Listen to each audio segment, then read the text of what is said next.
Chapter 871. In Beverly Hills, Eric had been living in the girls' mansion in Trousdale Manor for the past 2 days. He didn't stay up all night like many of Paramount's executives. Although it was Saturday, he still woke up on time, washed up, did morning exercises, had breakfast, and sat on the balcony overlooking Los Angeles to read the new day's newspaper. As if to make some kind of counterattack, Paramount couldn't wait to publish Friday's box office rankings in the newspaper. The twins quietly cleared away the tableware on the round table. The girl sat opposite Eric and also read the Los Angeles Times on the table. She said in surprise, "If it's estimated to be 40 million in the first 3 days, won't it be more than 60 million in the first week? It's about the same as the first movie. Doesn't that mean our plan to ban it has failed?" Eric shook his head with a smile and said, "Usually, it's correct to calculate that the weekday box office is equivalent to half of the weekend box office. It's different for animated movies, especially 2D ones, because most of the audience are children who need their parents to accompany them. The weekday box office ratio will be lower. The box office of the first Lion King was close to 70% of the first week's box office in the first 3 days. This sequel will definitely be similar, so it's unlikely to exceed 60 million in the first week. It should be around 55 million. 55 million in the first week. How much will the total box office be?" Eric read a review of Prison in the Sky. He thought for a moment and said, "That's hard to say. The total box office of Lion King 2 mainly depends on its box office performance in the first 4 weeks. After this week, it'll be Godzilla next week, followed by Finding Nemo and Transdimensional Contact, and then Batman and Robin. These are all movies that can pose a great threat to Lion King 2. If these movies perform too well at the box office, Lion King 2 will definitely be affected. On the other hand, it's not impossible for Lion King 2's box office to be close to the first movie's." In fact, Eric already had some ideas based on the memories of his previous life. In the next 3 weeks, Godzilla and Batman and Robin were very likely to flop. Only Finding Nemo was the most direct opponent of the Lion King 2. However, the current Prison in the Sky did not seem to meet expectations. It was $7 million on the first day, and could only earn about $35 million in the first week. Under the bombardment of blockbusters in the next few weeks, it was still uncertain whether the North American box office could exceed $100 million. The poor performance of Prison in the Sky made Eric uncertain about the box office prospects of Finding Nemo. He had seen this 3D animation several times. Although the quality was not inferior to the original version, it was released 6 years earlier than the original version. It was very uncertain whether it could still show the amazing box office explosive power. When the girl heard Eric say this, she lowered her head and flipped through the entertainment section. She found the schedule of the summer movies. After looking at it for a while, she looked up and said, "Then, it seems that only Godzilla and our Casino Royale may be close to $1 billion at the global box office during the summer. It seems that you are also stimulated by Titanic. It is so easy to reach $1 billion at the global box office. Hollywood is lucky to have a dark horse with a global box office of $1 billion at the global box office every year. This year, Eric hesitated and did not say the name of Finding Nemo. He paused and said, "There may be one this year, but it will definitely not be Godzilla or Casino Royale." You don't have confidence either?" Eric analyzed. "You see, the global box office of The Last GoldenEye was $350 million. Without accounting for inflation, this is 007's best result. In fact, this also shows the box office potential of 007 in its original form. For this Casino Royale, I am not sure if the audience will like it because of the changes I made to the plot of the movie. However, with the combination of the 007 brand, my personal box office appeal, and the halo of the secret agent movie universe, it is not a big problem for this movie to exceed $500 million at the global box office. If it explodes a little, it may be able to reach $700 million. However, it will take a lot of luck to reach $1 billion. The girl rolled her eyes and said, "Then, when the final battle between the 3 major secret agent organizations and the Ghost Gang, Is it possible to reach $1 billion US? Eric remembered that in the original space-time, after the first Avengers was released, the box office of Captain America and Thor, two series of mediocre first box office sequels, almost doubled. The box office of Iron Man, which was already very popular, exceeded $1 billion US. The reason for this situation was largely because of the gathering of many superheroes, which increased the popularity and box office appeal of the original hero. The three secret agent movie series 007, Mission Impossible, and The Break-In Doll were already very popular. Casino Royale happened to be the first movie where the three series intersected. After this movie, the fans of the three secret agent movies would definitely merge. Even if Casino Royale did not improve the original series as much as the Avengers, as long as the intersecting plot was maintained in the sequels, there might be a movie that could reach $1 billion US at the global box office before the final battle of the Ghost Gang. Of course it is possible. We don't even have to wait until the final battle. Eric nodded. Suddenly he thought of something. He put down the newspaper in his hand and created a blank document on the laptop next to him. As he typed on the keyboard, he said, "However, I suddenly thought of something. In the next series, you should pay attention to some things. I'll write a memo for you." The girl came over curiously and asked, "What is it?" Eric continued typing on the keyboard and explained, "It's about the supporting roles. Look, whether it's 007, Mission Impossible, or The Break-In Doll, there are more outstanding supporting roles such as Mrs. M, Dr. Q, and so on. After Casino Royale, it won't be a problem to film another 10 movies in the Secret Agent movie universe series. However, if that's the case, the production costs will be very high if we want the main characters of the three series to make cameos with each other. At this time, it's very cost-effective to let the supporting roles in the series achieve this kind of interspersed effect. Even like Mission Impossible, Kevin Costner's salary is getting higher and higher. If it's difficult for both sides to continue working together in the end, we can even use the original popular supporting role to continue leading the Mission Impossible department and continue the Mission Impossible series." The girl looked at the document that Eric quickly typed out and roughly understood. She nodded with a smile and said, "Just like how you promised Christina to act in that racing movie as Angela Linda in Casino Royale?" Eric's fingers that were typing on the keyboard paused. He patted the round table and said, "Yeah, I almost forgot about this movie. It's all because I've been too busy recently. I'll find some time to write the outline in the next 2 days. You can go and find a few suitable screenwriters to fill in the script." "Hee hee," the girl laughed and said, "Give it back to us. Liz will definitely be angrier. Maybe Jeffrey will have a problem with it too."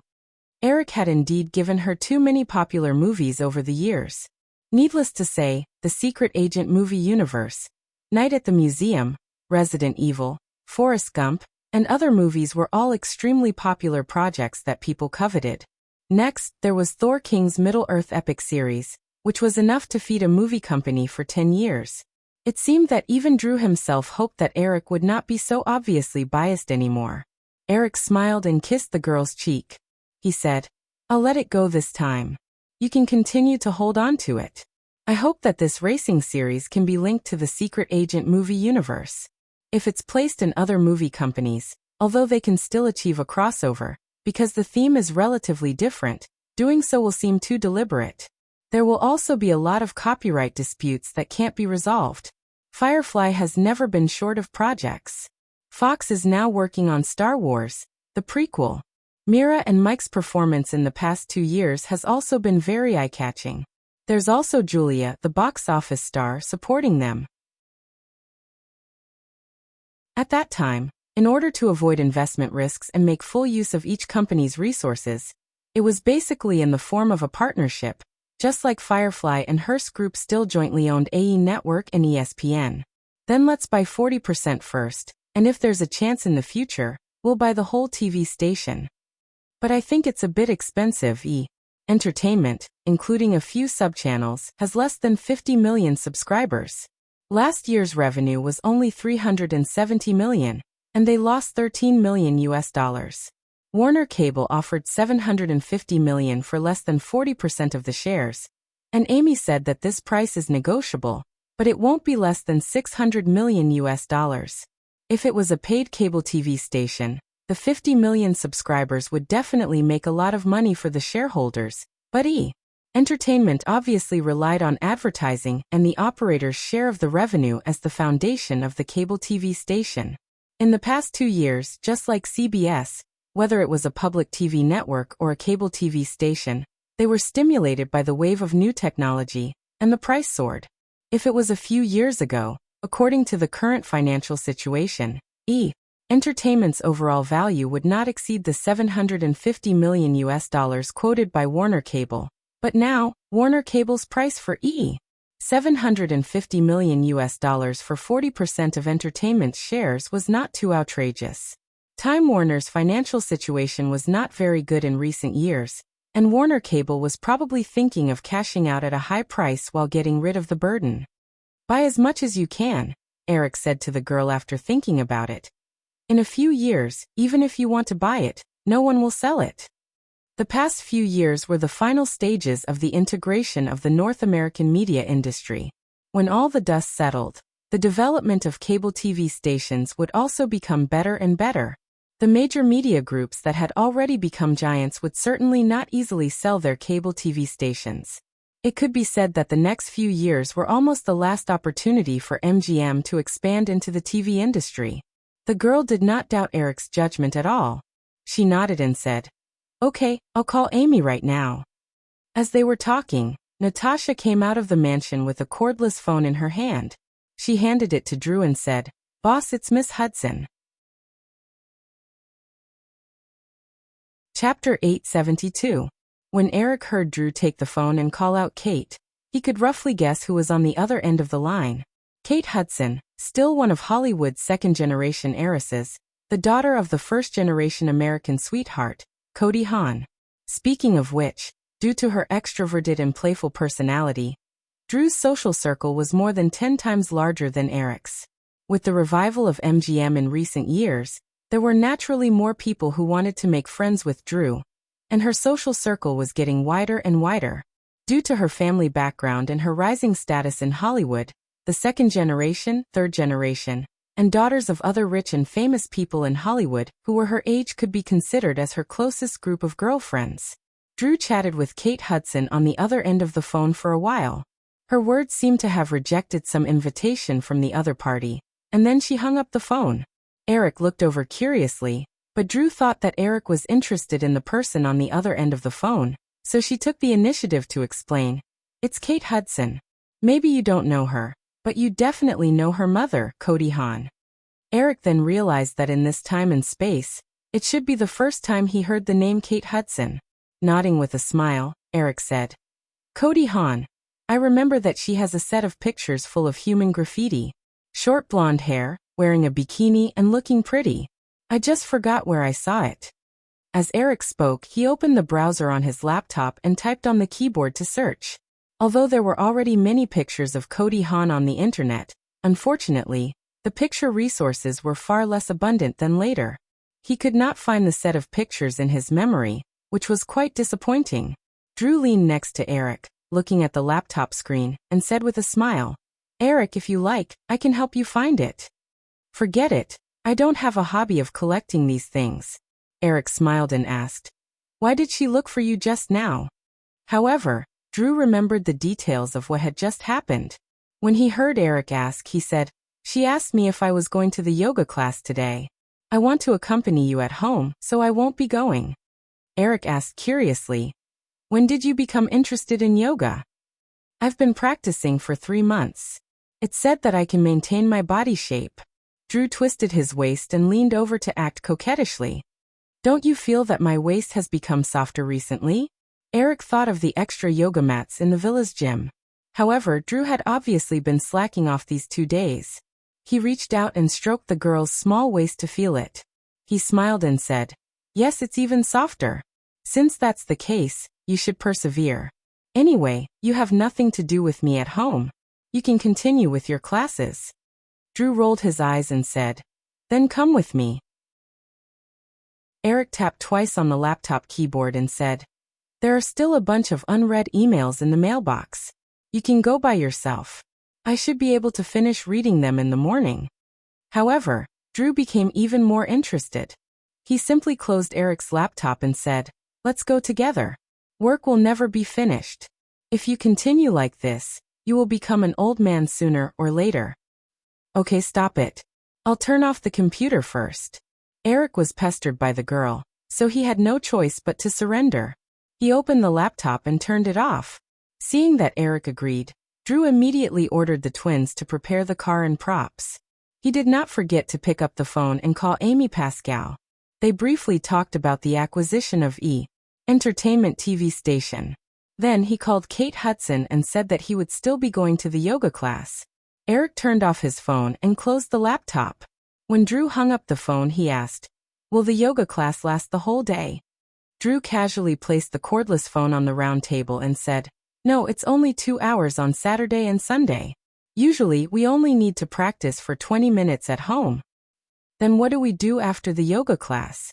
"We originally planned to have yoga class together in the morning, have lunch together at noon, go shopping on Rodeo Avenue in the afternoon, and have a party at Kate's house in the evening."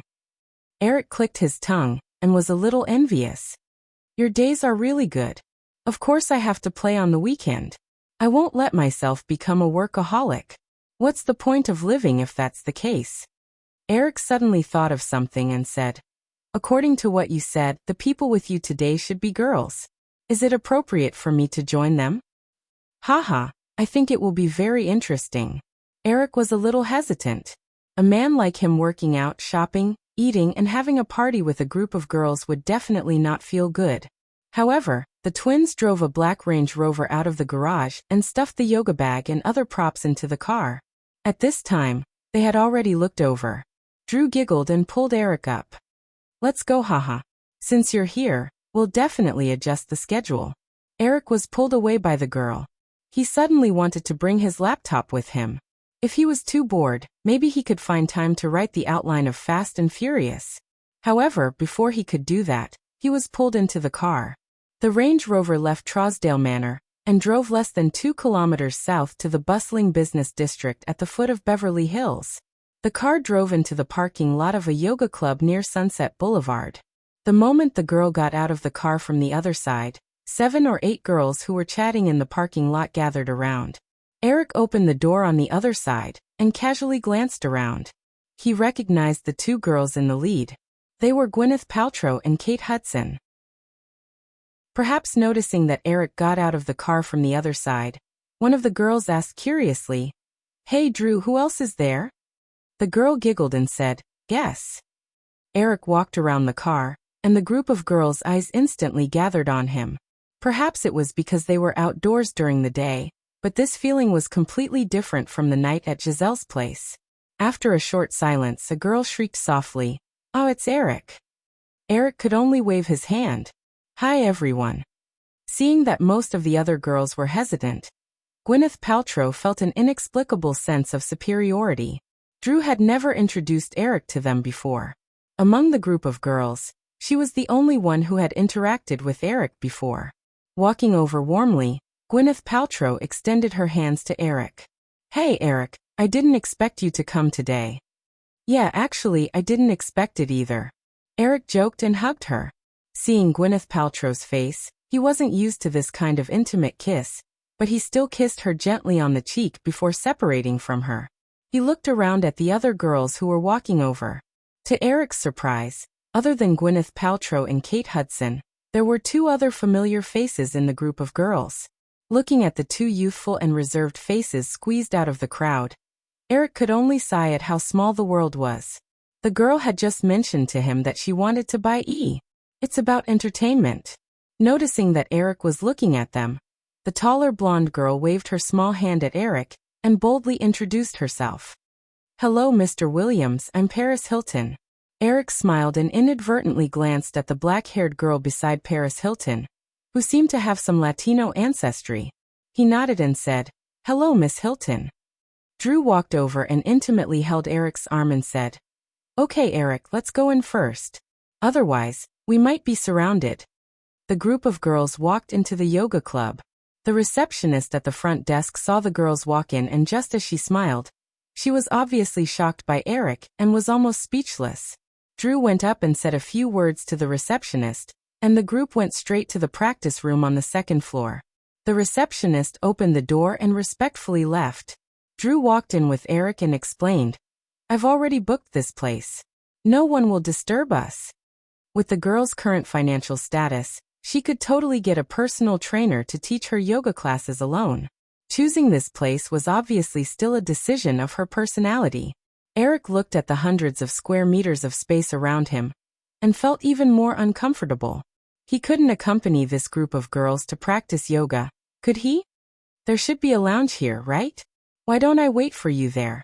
The girl pointed to a small lounge in the corner of the practice room, where there was a bench and a bookshelf. With a mischievous smile on her face, she said, "There, we'll go change first." As she spoke, the girl let go of Eric's arm and ordered the twins behind her to follow her to the dressing room. The other girls also followed. Eric shook his head helplessly and walked to the so-called lounge and sat down.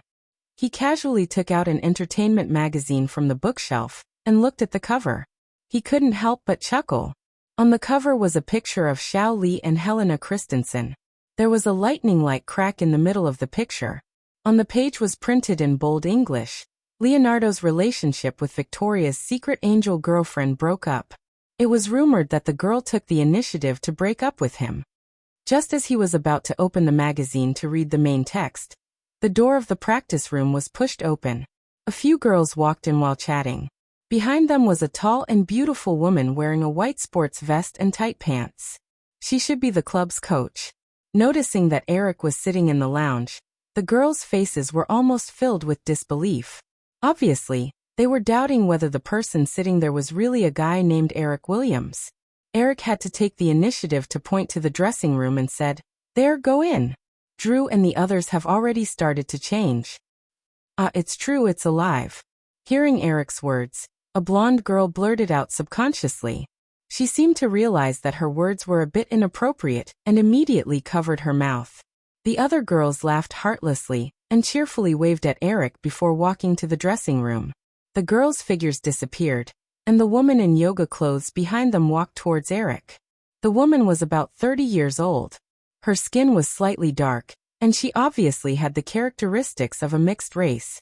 However, because of this, the shape of her face was also very soft. She had a head of black hair and light brown eyes.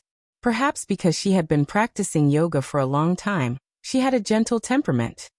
"Hello, Mr. Williams. My name is Victoria Price. I'm the owner of this club." Seeing the woman slightly bowing and reaching out to him, Eric politely stood up and shook her fair little hand. Feeling the fingertips of the other party, intentionally or unintentionally, brushed against his palm, Eric's expression didn't change much. He still smiled and said, "Hello, Miss Price." Victoria Price's expression also didn't change much. She said, "Mr. Williams, we also have men's exercise clothes here. Do you need them?" Eric smiled and shook his head. He waved the magazine in his hand and said, "No, I'll read the magazine for a while and watch Drew and the others practice." Victoria Price didn't give up easily. She said, "Actually, I think you should contact yoga. It's a kind of exercise that can quickly calm people down from nervousness." Eric had a way to calm himself down, so he shook his head again and said, "Forget it, I'm not used to this kind of exercise." Victoria Price obviously still didn't give up. She pulled out a business card from the gap of her thin sports vest and handed it to Eric. She said, "Mr. Williams, this is my business card. Perhaps you will need it one day." Eric watched the woman's movements and slightly raised his eyebrows. He took the business card and put it in front of his nose to smell it. There was a faint fragrance of a woman on the business card. Nodding with a smile, Eric put the business card in his shirt pocket and said, "Okay, I'll call you if I need it." Victoria Price's face finally turned a little red, especially when she heard the sound of the fitting room door opening. She was obviously shocked. She said, "Then I'll go and prepare first." With that, the woman turned and left. Gwyneth Paltrow and a few other girls walked out first. They suspiciously looked at Victoria Price's back as she hurriedly left. Then, They smiled and walked over to Eric as if they were close friends. She sat down next to him and said, "Eric, long time no see. What have you been busy with recently?" Eric looked at Paris Hilton and Gwyneth Paltrow who walked out behind her. He said casually, "Many things. What about you?" Gwyneth followed Eric's gaze and looked over. Her expression changed slightly, and she said to Paris Hilton without holding back, "Paris, can you help me lay out a yoga mat? Just put it there." Gwyneth said as she pointed to an area about 3 to 4 meters away from them. Chapter 873. Paris Hilton had always been pampered and spoiled since she was a child. When she heard Gwyneth Paltrow ordering her around like a servant, her heart instinctively resisted, but she did not dare to refuse. In order to get into this small circle, which was said to be the top group of girlfriends in Hollywood, she had put in a lot of effort. As she was very close to Drew, Gwyneth Paltrow was undoubtedly the queen of this small circle. However, although Paris Hilton nodded obediently, she did not give in. In the blink of an eye, she ordered her little follower, Kim, spread out everyone's yoga mats. After saying that, Paris Hilton immediately smiled fawningly at Gwyneth and said, "Just let Kim do it." Seeing that Paris Hilton wasn't listening to her, Gwyneth made up her mind to kick her out. She ignored Paris Hilton and moved closer to Eric. She was about to continue the topic from before when she heard Eric's voice. Eric, who had watched the real-life Queen Bee and her follower interact, looked at the black-haired girl who was ordered by Paris Hilton to start spreading out the yoga mats with interest and asked, "Your name is Kim?" When Eric said this, Gwyneth Paltrow, Paris Hilton, and the other girls who had just come out of the changing room all looked at the black-haired girl, who was lying on the wooden floor and spreading out the yoga mats. Except for Paris Hilton, the other girls, including Gwyneth, did not even know the black-haired girl's name. They did not even care much about Paris Hilton. Although this girl who had just been approved to enter the circle was also from the famous Hilton family, Hollywood was the world of these natives. If an outsider wanted to enter this circle, it was not possible to do so with just money. If they wanted to enter this circle with just money, they would only be mocked as a bumpkin nouveau riche. Looking at the black-haired girl in front of them, she was just Paris Hilton's follower.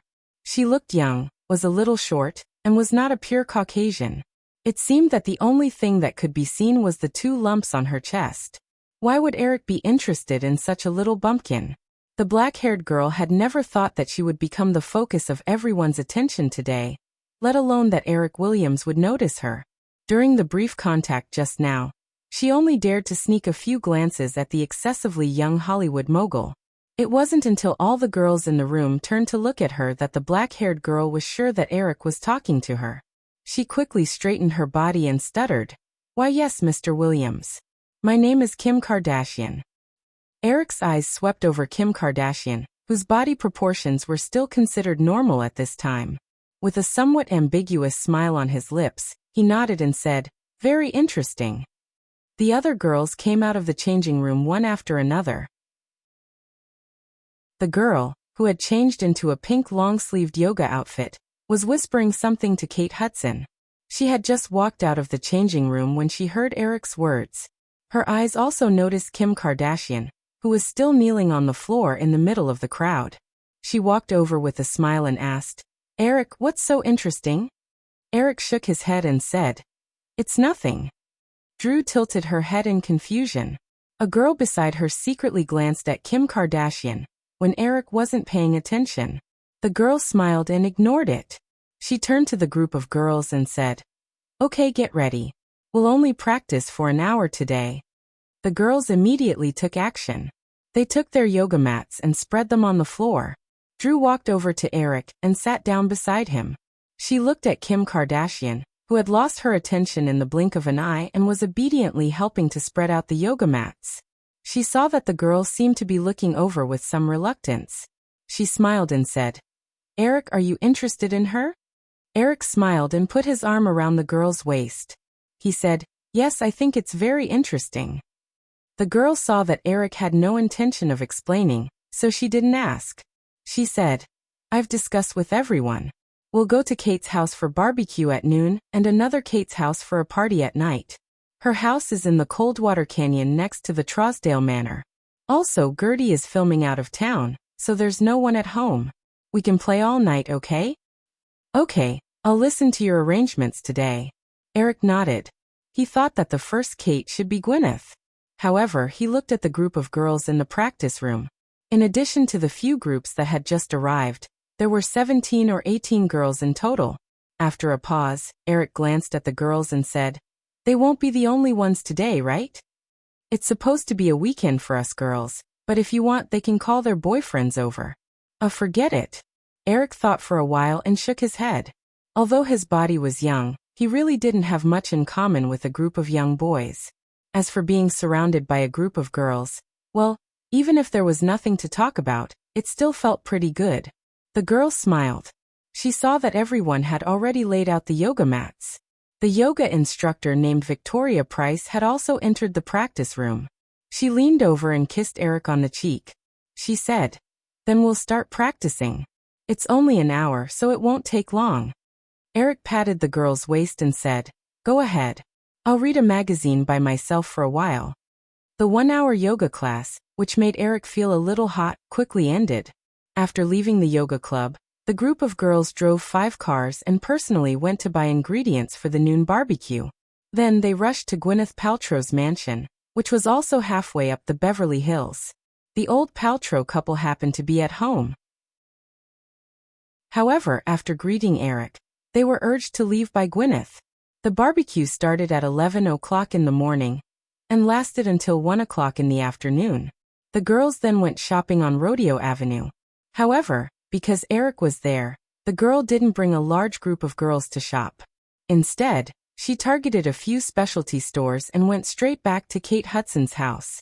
However, even so, it still took 3 hours. Eric could only admire the girls' shopping ability.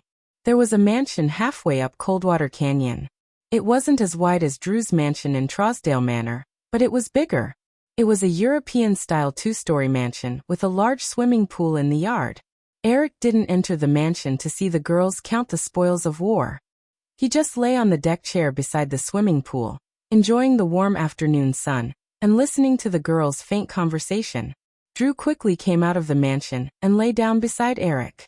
He handed him a glass of juice and reached out to fan Eric's head a few times. He said, "Eric, are you bored?" "No, it's very interesting." "Oh really?" The girl could feel that Eric wasn't being polite. She still didn't believe him. She regretted bringing Eric out today. Eric took a few sips of juice with a straw and put the glass aside. He nodded and said, "Of course. It feels, like watching a reality show. It's quite interesting." Drew blinked and said, "Reality show?" "Yes." Eric nodded and suddenly turned his body sideways. He said, "I suddenly feel that this is a good idea." Although he had accompanied a group of girls with an average age of 20 for the whole day, Eric didn't feel bored because he rarely had this kind of experience. Watching a group of girls wandering around Beverly Hills, which was coveted by thousands of people, listening to them chatter about fashion, movies, Hollywood gossip, and other topics, Eric even felt like he was watching a Hollywood reality show of girls' lives up close. At this time, Eric thought of Kim Kardashian, who he had just met in the morning, and suddenly realized why not just do such a reality show? Drew also understood and said, "Eric, you're not saying that we should turn today's experience into a reality show, are you?" As he said that, Gwyneth Paltrow and Kate Hudson walked over with the other girls. Gwyneth Paltrow asked curiously, "What reality show?" Eric sat up slightly and looked at the group of girls surrounding him. He smiled and looked around and said, "I mean, let's turn your lives into a reality show. Is anyone willing to participate?" Gwyneth Paltrow and the other core girls didn't respond. With their families' connections in Hollywood, they all had very good prospects. Even if they couldn't become famous, they wouldn't be reduced to participating in a reality show to increase their fame. However, in a large group of girls, of course, not all of them were like Gwyneth and the others who didn't lack opportunities. A few girls standing outside the crowd immediately nodded excitedly and said, "Okay, Eric, what should we do?" "That I haven't thought about it yet." A girl asked, "Then is it like Project Runway?" Eric shook his head and said, "No, Project Runway and Survivor are all competitive reality shows. What we want to do is a lifestyle show. In recent years, reality shows had just become popular. Basically, they were all competitive reality shows. The format of reality shows were far less diverse than after the new era. Hence, a girl immediately asked, "What's a lifestyle show?" A girl added, "How stupid. A lifestyle reality show is of course a lifestyle reality show." This girl obviously didn't know much about it. Everyone laughed. Eric said, "It's different from those competitive reality shows. A lifestyle show will use a camera to record all your lives for a period of time. After editing, it will be broadcasted on TV." Gwyneth said, "Eric, if we do that, won't we have no privacy at all?" Eric shrugged and smiled. "If you want to be famous, you have to sacrifice your privacy. So if you really want to participate, you have to consider it carefully." There was a brief silence. Gwyneth and the other girls had some interest at first, but it was now gone. They were very unwilling to expose their private lives to the public. However, although most of the girls looked hesitant, there was no lack of girls who were obviously eager to give it a try. Drew was lying next to Eric. At this time, he had already realized that such a reality show was obviously very suitable for E. It couldn't be more entertaining. This TV station's main focus was on fashion and entertainment. In fact, it was to satisfy the audience who were interested in entertainment gossip. Directly turning the Hollywood lifestyle that many people yearned for into a reality show would definitely attract a lot of viewers. However, looking at the different reactions of her girlfriends, the girl was not in a hurry to say anything. Acquisition of E! Entertainment was still in the early stages of contact. It was better not to reveal such news in advance. "All right, Eric, today is entertainment time. Let's not talk about this. Guess what we just found?" Eric looked around in confusion and asked, "What is it?" Kate Hudson, who was on the other side of Eric, looked at her watch and said, "They should have sent it over." Just as she said that, everyone heard the doorbell ring. Kate Hudson immediately got up and walked to the door. After a while, she came back with a photo album in her hand. The girl had just sat up. At this time, she got up and took the photo album from Kate Hudson. "Come, let me see first." "Wow, so hot, hee hee." The group of girls immediately surrounded her and started chattering. "Wow, is this Kate's mother? So cool. This hairstyle is not bad. Maybe I can get one in a few days. I've always wanted to keep my hair short. These aren't tattoos, right?" There was a burst of lively discussion. Eric listened casually and could roughly guess the content of the photo album. It was probably Gotti Hahn's photo album of human graffiti.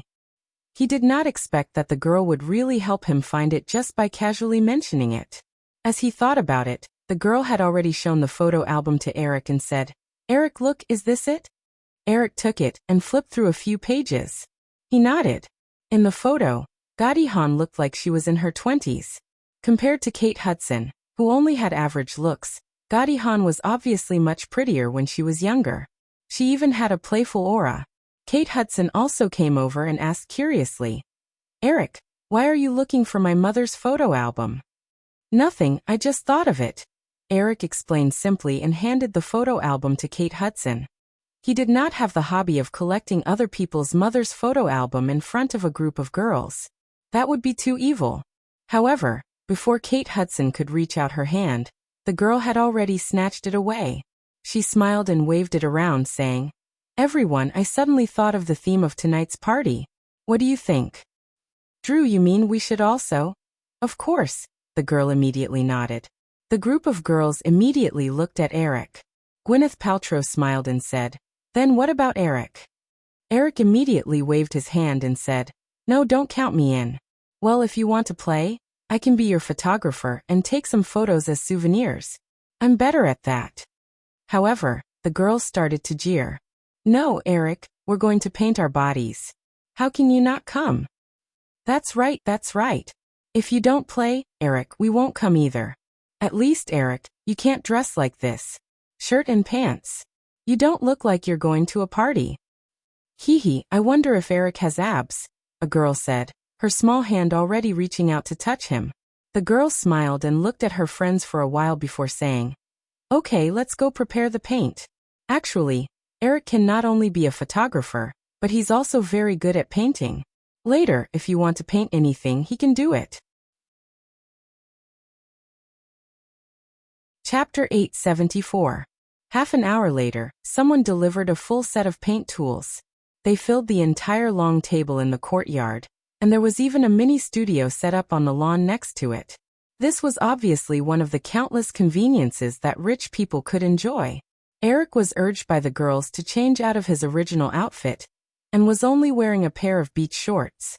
The girls also changed into beautiful swimsuits and surrounded the long table full of paint tools. Seeing Eric skillfully mix the dyes, Gwyneth Paltrow asked, "Eric, these things won't hurt the skin, right?" The pampered girls were obviously very concerned about this, and there was a worried look in their eyes. "Of course not. These are plant-based paints. The toxic ones are chemical paints like acrylic," Eric explained. He mixed the last paint in the palette with water and looked up. "Here, that's it. Everyone, let's do it together. After the paint is mixed, we can start drawing." Kate Hudson said, "Eric, we don't know what to do. What should we draw?" "Graffiti. Of course, I'll draw whatever I think of. The more casual, the better. This is a good opportunity to practice brainstorming," Eric explained. Seeing that the girls were still confused, he said, "All right, I'll give you a demonstration first. Who's going to be my model?" Before the group of eager girls could open their mouths, the girl giggled and said, "Of course it's me." Since Drew said so, no one dared to compete with her. The girls who were originally around the long table gathered again, and surrounded Eric and Drew in the middle. Eric looked at the girl standing in front of him, and moved a high stool to sit down. He looked up and down at the delicate body wrapped in a light blue bikini and smiled. "Let's brainstorm together. If you really can't think of anything, go find a dictionary and randomly find a word. Then continue to diverge. Of course, if you can think of a theme, the effect will definitely be better." Gwyneth Paltrow's eyes turned and she blurted out, "Eric Williams." Eric was puzzled. "What?" Gwyneth Paltrow laughed. "Didn't you ask us to brainstorm?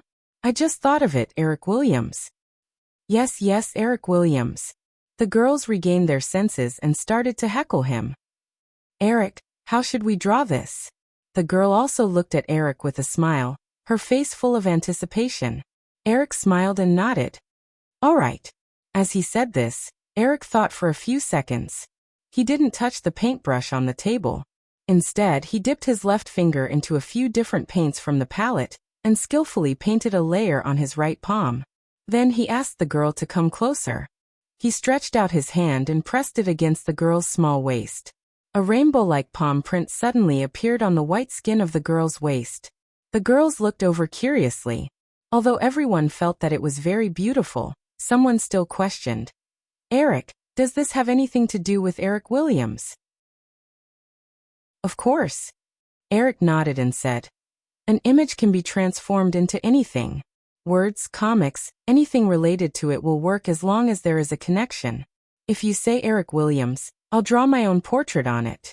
How boring would that be, right? All right, let's continue." The girls obviously agreed with Eric's point of view. No one said anything else. After Eric finished speaking, Kate Hudson also rushed to say a string of numbers. 10880. All the girls present obviously knew the allusion to 10,880. They all laughed and agreed. "Looks like I'm going to be the theme." Eric smiled. This time, he picked up a paintbrush and drew a string of orange printed 10,880 on the girl's arm. "What's next?" Pandoran. "Well, this is more difficult." As Eric spoke, he did not hesitate much. He picked up a very thin paintbrush and asked the girl to come closer. He dipped it in some sky blue paint, and gently drew 2 sky blue antennae above the girl's bikini cover. Then he changed the paintbrush and added a cartoonish baby's head under the antennae. He also added 2 small hands on the cover's fabric. After finishing, the whole piece of graffiti looked like a Pandoran baby with the same sky blue eyes. It poked its head out of the girl's cover and looked around. "Wow, so cute. Hee, Eric, is this what you looked like when you were a child? This must be a very perverted Pandoran hee." They laughed and commented, and the atmosphere became more lively. Words related to Eric popped out of the girls' mouths. Jurassic Park, Shell Villa, Victoria's Secret Angel, firefly, and so on. After more than half an hour, the girl's body was covered with more than 20 graffiti. After drawing a small dinosaur that seemed to want to climb up the girl's calf, Eric put down the paintbrush and said, "Okay, I can't add any more. This is just right. If it's too dense, it will be ugly." Drew looked at Eric put down the paintbrush, raised his arm and turned in a circle. He said, "What do you think? It's so cool. Eric is really good at painting. It's even more beautiful than Kate's mother's graffiti." The girls looked at the graffiti on the girl's body and exclaimed in admiration. In Eric's previous life, he started to learn painting from elementary school because he was interested in cartoons. He studied for more than 10 years until he graduated from university. Because of his profession, he basically never stopped practicing. His painting skills were not much worse than a professional painter's. At this time, it was just a simple graffiti, but the visual beauty was still not something an ordinary person's casual painting could compare to. The girl proudly showed it, then pulled Eric up and said, "Eric, help me take a picture. I also want to collect a thick photo album today." Eric was pulled up by the girl.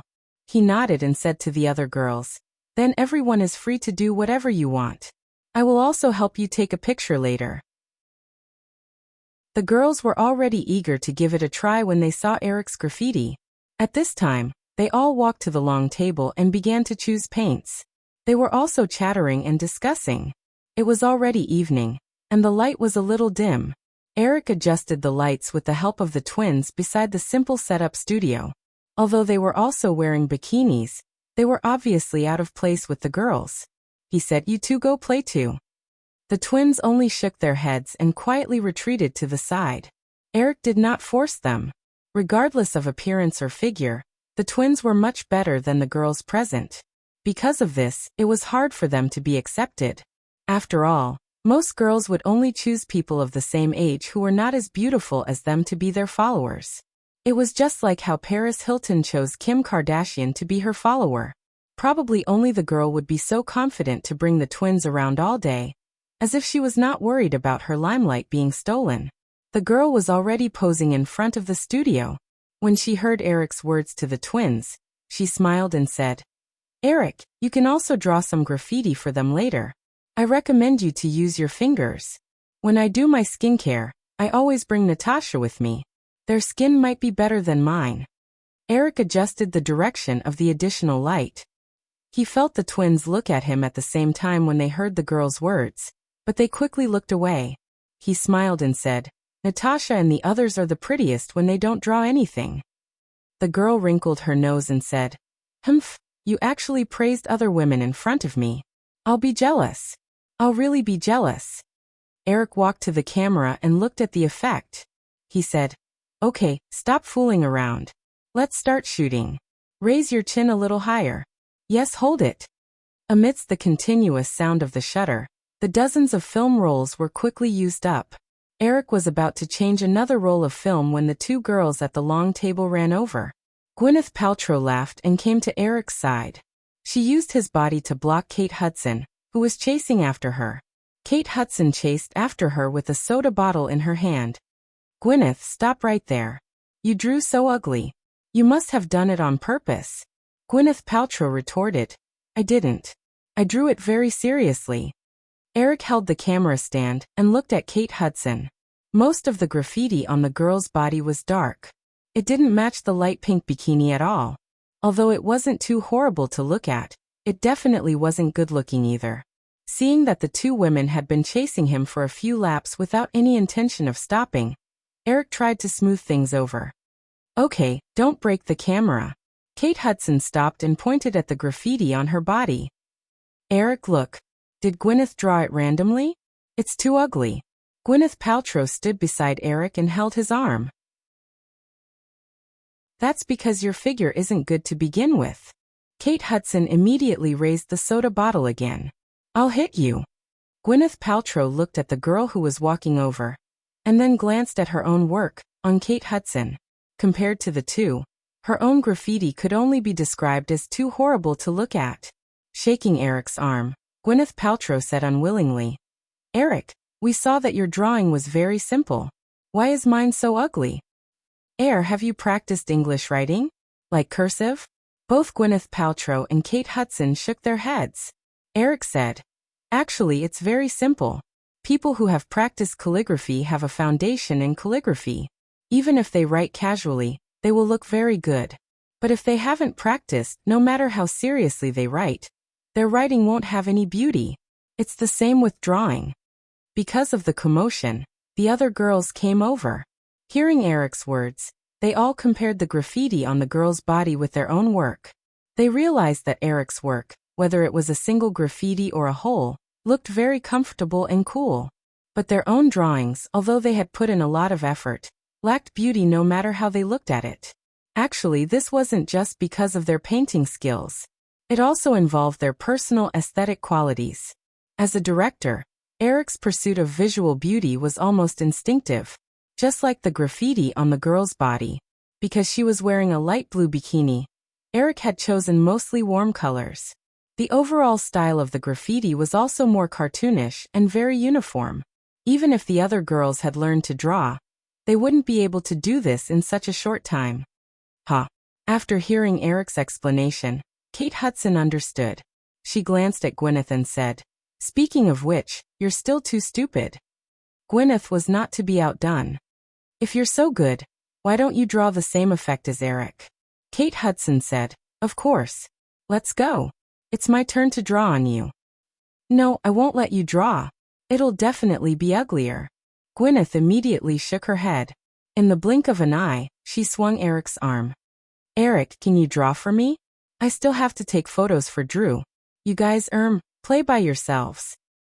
I see that you've already taken a few rolls of film. Isn't that enough? Gwyneth said, then turned to the girl and said, Drew, can you let Eric draw for me? Drew also wanted to rest for a while. Although she knew that her best friends wouldn't let go of the chance to steal men from her, she had enough confidence in Eric. Moreover, even if Eric was really interested in any girl, she didn't really care. It wasn't certain who would benefit. She smiled and nodded. The girl said, okay, you guys go ahead. I'll go and eat something first. Gwyneth immediately pulled Eric to the long table. Kate Hudson followed beside them. She held Eric's other arm and said, Eric, can you draw for me later? Eric watched as the girl walked to the buffet table. He nodded and said, okay, if there's enough time. Then I'll go and take a shower first. Kate Hudson immediately let go of Eric excitedly and walked into the villa. When the other girls saw Eric nod, they all came over to beg. Eric could only wave his hand and say, don't make a fuss. If I draw for all of you, I might not even be able to finish by tomorrow morning. The girls were all disappointed, but they still gathered around and looked at Gwyneth Paltrow proudly standing in front of Eric. Eric looked at Gwyneth's black bikini and didn't ask for her opinion. He picked a brown brush and started to draw next to Gwyneth's navel. Soon, a picture of a small box appeared on her skin. What's this, Eric? Gwyneth lowered her head to take a look. The girls around her were also curious. Eric smiled and said, let's guess. Of course, there's no reward for guessing correctly. Even though Eric had said so, the girls still started to talk about it. Pandora's box. Apple box. Pet's home. After a round of chatter, Eric just smiled and shook his head. After a while, most of the girls frowned in disappointment. At this moment, a nervous voice sounded from the periphery of the crowd. I just watched 7 Deadly Sins last week. This seems to be the box that contained Trish's head. The color and style are the same. The girls looked over. It was the black-haired girl named Kim Kardashian. This girl seemed to have caught Eric's attention in the morning, but everyone quickly ignored her. However, it wasn't that no one in the crowd had watched 7 Deadly Sins. Hearing Kim Kardashian's words and looking at the small box on Gwyneth's stomach, it really did look like it. The atmosphere paused for a moment. Then a girl muttered unhappily, a box that contains a head. How is that possible? It's too scary. Although they somewhat agreed with Kim Kardashian's guess, they were obviously unwilling to let this mystery be guessed by a little follower. Eric just glanced at Kim Kardashian and nodded with a smile. That's right. It's the box that contains Trish's head. The girls were in an uproar. Gwyneth also felt inexplicably creeped out. She raised her hand and had the thought of erasing the picture. However, she looked at Eric in confusion. Eric, why do you want to draw this? 7 Deadly Sins. Eric smiled without showing any mischievous expression. He said seriously, I plan to draw a horror movie theme. Well, if you're afraid, let someone else do it. Me? Eric, let me do it. Let me do it. I love horror movies. Gwyneth was originally a little creeped out. But seeing that a group of little bitches wanted to snatch it from her, she immediately said, of course not. I also like horror movies. Alright then. Let's talk about the next movie. Scream, That Ghost Face. Eric smiled and nodded. He picked up a brush and stood up. He smiled and said, this is more suitable for the shoulder. Gwyneth Paltrow took the initiative to turn her body sideways and cooperated. From time to time, she would take the opportunity to chat with Eric. This time, the speed was faster. In less than half an hour, Gwyneth Paltrow's body was covered with all kinds of classic Hollywood horror movie logos. Gwyneth Paltrow imitated what Drew did not long ago and turned around to show everyone. She suddenly thought of something and said, Eric, can I also have an Eric Williams handprint? Eric looked up and down and smiled. There's no more space. It won't look good if you add more. Gwyneth Paltrow glanced in the direction of the villa. The girl had just brought the twins in. Every time she thought of the girl's obedient twin attendants, the luxurious Trussdale Manor, and the huge fortune the girl had obtained through her identity as a major shareholder of MGM Pictures, Gwyneth would feel so jealous that her heart felt like it was being scratched by a stray cat. If that little B*TCH can have it, why can't I have it too? Gwyneth took a deep breath and quickly made up her mind. She smiled mischievously and said, why not? There's still space. As she said that, under the surprised gazes of the surrounding girls, Gwyneth reached behind her back to unlace her bikini and took off her bra. She confidently straightened her body and said, Eric, why not? There are still 2 more. Eric raised his eyebrows. Hearing the laughter of the surrounding girls, he smiled and said, are you sure? Of course, Eric.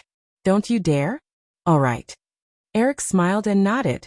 He said, but I think it's better to only print on one side. An asymmetrical graffiti is actually more interesting. Hee, then help me draw something on the other side. No problem. As Eric said that, he picked a die and applied a layer of paint on his palm. Without hesitation, he imprinted it on Gwyneth's chest. On the other side of Gwyneth, a great white shark opened its mouth and attacked. Eric waved his hand around as if he had not had enough. He smiled and said, then who else wants it? Ah. Haha, Eric, you big baddie. I won't let you take advantage of me. Don't even think about it. The girls played around, but in the end they all allowed Eric to imprint a Eric Williams handprint on their bodies. However, most of them were imprinted on other parts of their bodies. There were not many who dared to be as bold as Gwyneth Paltrow. They played around until 2 in the morning. Not only were all the paints used up by the girls, but they also ran out of film. They even called someone in the middle of the night to send over 100 rolls, but they were still used up. The European-style 2-story villa in the manor had 8 bedrooms. It was enough for everyone to stay in. In the end, none of the girls left. Everyone rested in the villa. He didn't know if it was because he was familiar with the bed, but Eric woke up before 7 in the morning. The girl in his arms was sleeping soundly. Eric quietly put on his clothes, washed up, and walked out of the guest room. Perhaps it was because it was too early, but the twins, who usually woke up early, were not awake yet. The villa was silent. He walked down the spiral staircase to the living room downstairs. The girls had gathered here to dance. It still looked a little messy. There were alcohol bottles scattered everywhere, and there was a strange buzzing sound coming from the stereo in the corner. Eric walked to the stereo. He could not tell what was wrong with it, so he simply unplugged it. Only then did the sound disappear. When he walked out of the villa, the sky was already bright. The fresh and cool morning air greeted him, instantly clearing his mind. He wondered if Kate Hudson's family had ordered newspapers. Eric walked to the front door and looked. There was a roll of newspapers in the mailbox. He took it out and returned to the courtyard. He heated a glass of milk in the kitchen. and sat down at the long table in the courtyard where the paints were placed last night. Like the living room, the courtyard was a little messy. There was some paint scattered on the ground. It would probably be troublesome to clean it up. The studio was still standing on the lawn, but the expensive Lycra camera had been put away. Eric did not pay attention to his surroundings. He slowly drank his milk and flipped through today's newspaper. A figure flashed out of the villa. It was Kim Kardashian. Morning. Eric turned around and casually greeted her. He was not very interested in this girl. He just felt that it was a coincidence. Chapter 875. Kim Kardashian didn't sleep the whole night because she had been thinking about Eric asking her name yesterday. Kim Kardashian instinctively felt that Eric must be interested in her. At first, she was quite excited. If she could get close to such a big shot, no one would treat her like air in the future. But for the whole day, Eric's attitude towards her was nothing special, which made her nervous and disappointed. After the party, she tossed and turned in bed for a few hours. Seeing that the light had already come through the window, she walked out. She didn't expect to see Eric awake so early and sitting in the yard reading the newspaper. Hearing Eric greet her, Kim Kardashian quickly responded, Good morning, Mr. Williams." With that, Kim Kardashian stood in place and waited for a moment. Seeing that Eric's attention was back on the newspaper in his hand, she hesitated and quietly walked over to sit on the other side of the long table. She looked around and tried to find something to say. "Mr. Williams, are you reading the Los Angeles Times?" "Yes," Eric responded and took a sip of milk next to him. He casually glanced at Kim Kardashian next to him and saw that she was sitting across the long table. Her body was slightly leaning towards him. Because she was only wearing a tight white tank top, her breasts were bulging as if they were placed on the table. This visual stimulation made Eric choke and spit out a mouthful of milk. Kim Kardashian had noticed Eric's gaze and was a little proud. Seeing that he choked, she quickly got up and came over. "Mr. Williams, are you okay?" Eric waved his hand and saw Kim Kardashian hand over the box of tissues on the table. He quickly took it and pointed to the other side of the long table. "Don't come over. Sit across from me." Kim Kardashian was stunned and stepped back feeling wronged. But she still deliberately continued to pose. After Eric cleaned the milk stains on his clothes, Kim Kardashian hesitated and suddenly said, "Mr. Williams, this is real." Eric opened another newspaper and casually said, "It looks fake." "No, really." Kim Kardashian shook her head and looked around at the empty surroundings. She mustered up her courage and said, "If you don't believe me, you can touch it. You will definitely be able to feel it." "Forget it. I won't give you an identification certificate even if you touch it." Eric shook his head with a smile and said, "Are you from New York?" When Kim Kardashian heard Eric take the initiative to ask her a question, she quickly said, "Yeah, how did you know?" Eric shrugged. "I just think that the Hiltons must live in New York." Kim Kardashian didn't want Eric to think of her as Paris Hilton's follower. She explained, I'm just classmates with her. We came to Los Angeles together during the summer vacation. And I'm staying at my dad's house. He's a businessman. He used to run a record company, and now he's running a juice business." Eric felt that something was wrong. He looked up and asked, "Your father is Robert Kardashian?" Kim Kardashian's eyes suddenly lit up, and she quickly nodded. "Yes, Mr. Williams. Do you know him?" "That's right. Robert Kardashian, the famous defender of O. Simpson's wife murder case." But something was wrong. These were obviously the memories of Eric's previous life. According to the information in his mind, O. Simpson's wife murder case should have happened in 1994. Because it involved deep-seated racial issues, coupled with the background of the recent Los Angeles riots. This unsolved case almost touched the nerves of the entire United States in the original spacetime. It could be said to be a sensation. However, in this spacetime, it was already 1997. Eric had not heard any news about O. Simpson's wife murder case. It seemed that some things had changed again. "I seem to have heard from someone," Eric said perfunctorily to Kim Kardashian. Suddenly, a thought came to his mind. He said, "From what you said, your parents should be divorced, right?" Yeah, my stepfather is Bruce Jenner. He used to be an Olympic champion, but now he mainly focuses on TV shows. Oh, what about your mother?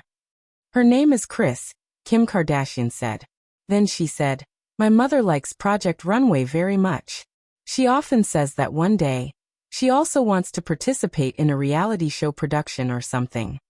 Eric did not expect Kim Kardashian to suddenly mention this. He remembered the idea of a reality show about Hollywood girls yesterday. This project definitely needed a producer. He and the girl could not do it themselves. Bruce Jenner and Kris Jenner, the husband and wife who single-handedly created Walking with the Kardashians in the original space-time, were obviously very suitable. Perhaps the two of them lacked some experience in program production, but in Hollywood, where there were millions of people working in the film and television industry, there was never a shortage of technical production talents. What they lacked was ideas that could make these ideas popular and the ability to execute them. In this regard, the Jenner couple, who could be said to be unscrupulous in creating hype, were definitely much better than ordinary producers. After sorting out his thoughts, Eric smiled and asked, is your mother really interested in reality shows?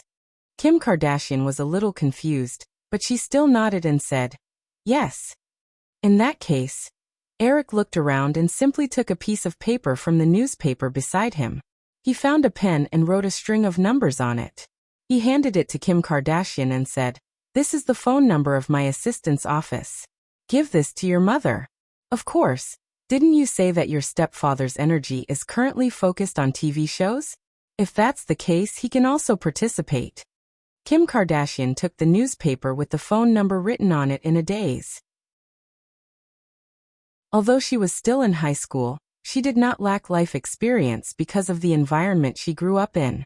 At this time, she instinctively felt that her family might be turned upside down because of this newspaper. She tightly held the number in her hand and began to stutter again. She said, Mr. Williams, and then? Do you still remember the idea of a Hollywood reality show for girls that I mentioned yesterday? Tell this to them. In a week's time, come up with a reality show proposal and show it to me first. If I'm satisfied, your stepfather and mother can be the producers of this project. Kim Kardashian felt a little incredulous. Producers in Hollywood were the most powerful class. Moreover, the producers of TV shows were even more powerful than movie producers.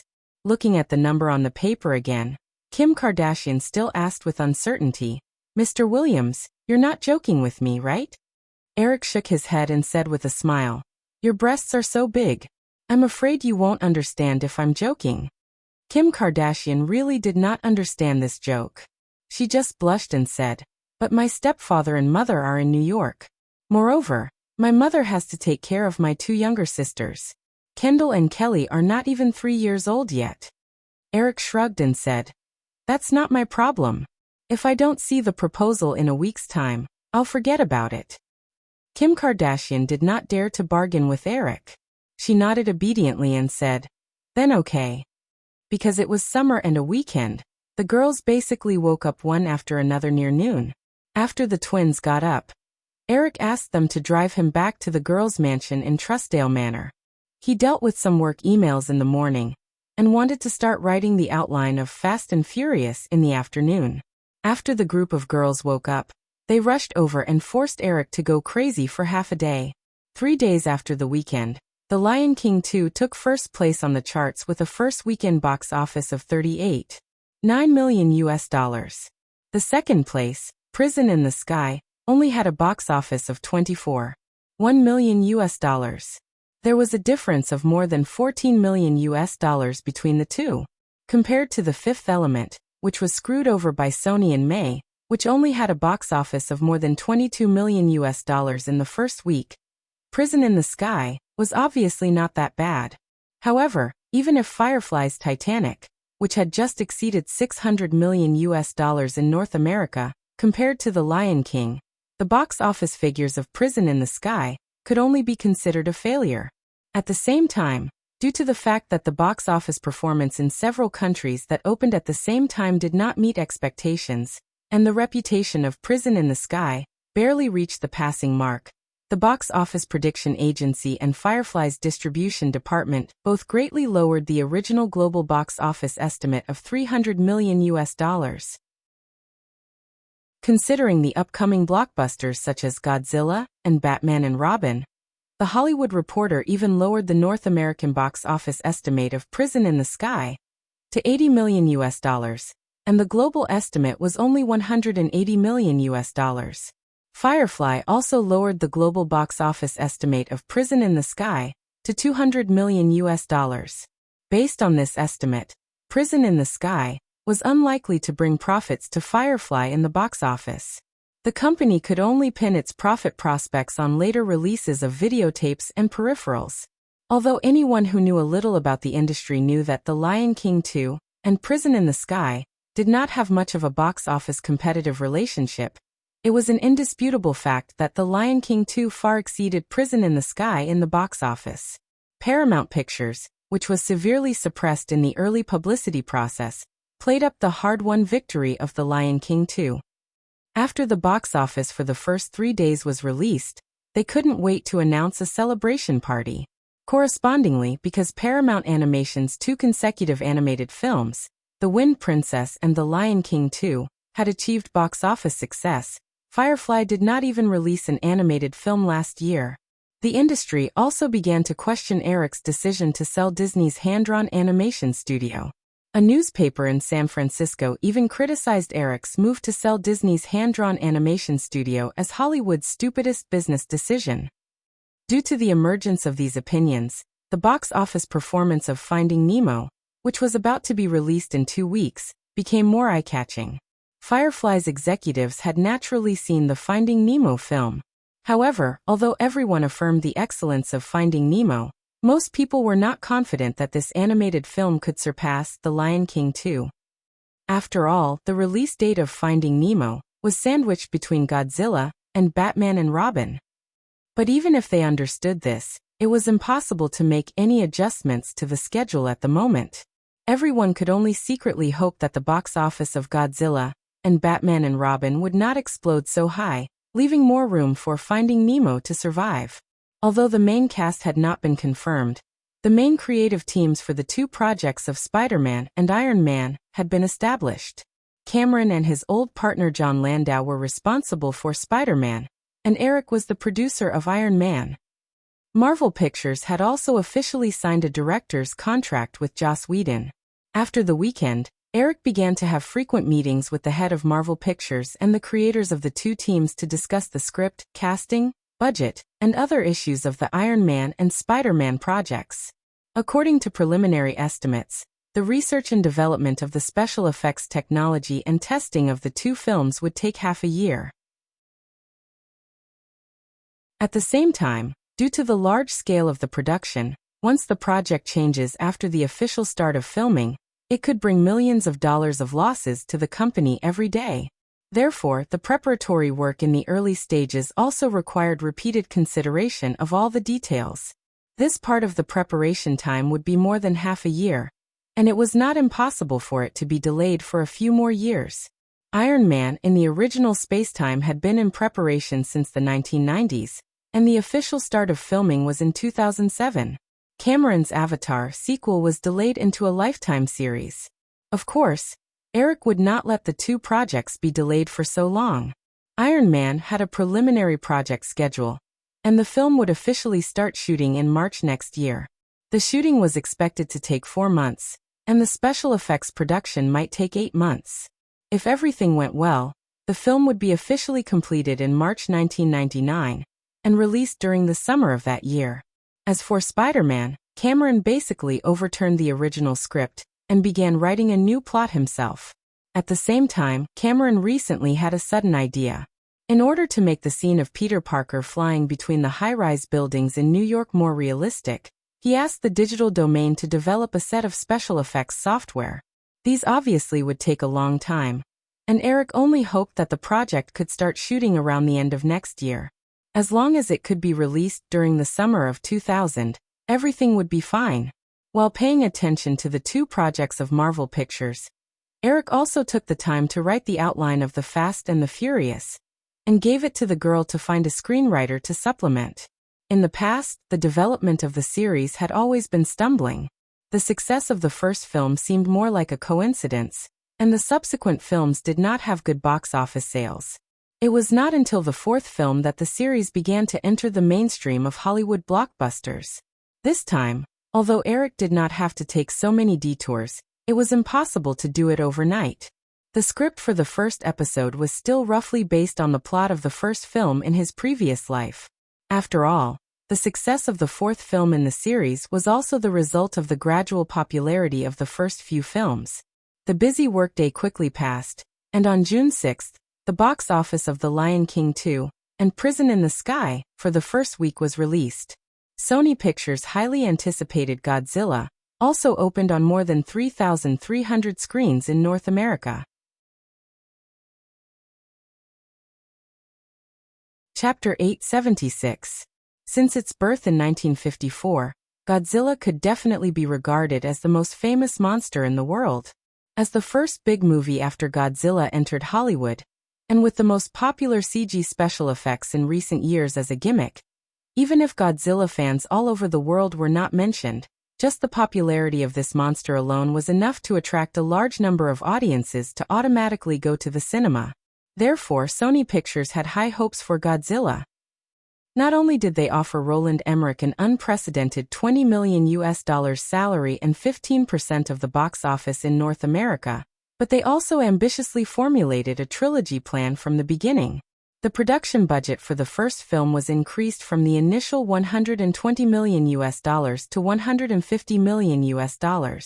Due to the stimulation of the global box office explosion of Titanic, Sony Pictures, who was confident of hitting the $1 billion global box office, increased the film's publicity budget to $70 million. The intensive TV trailer bombardment and overwhelming poster publicity made Godzilla the most talked about super blockbuster of the summer season from the very beginning. The audience's anticipation far exceeded that of Batman and Robin, and James Bond, Casino Royale, and other summer blockbusters. Under the lavish marketing campaign of Sony Pictures, almost no one in Hollywood doubted that Godzilla would be the most attractive film in the summer. In order to avoid Godzilla, the week after June 6 was completely monopolized by Godzilla. Even the independent films of small film companies that like to compete with summer blockbusters did not choose to release this week.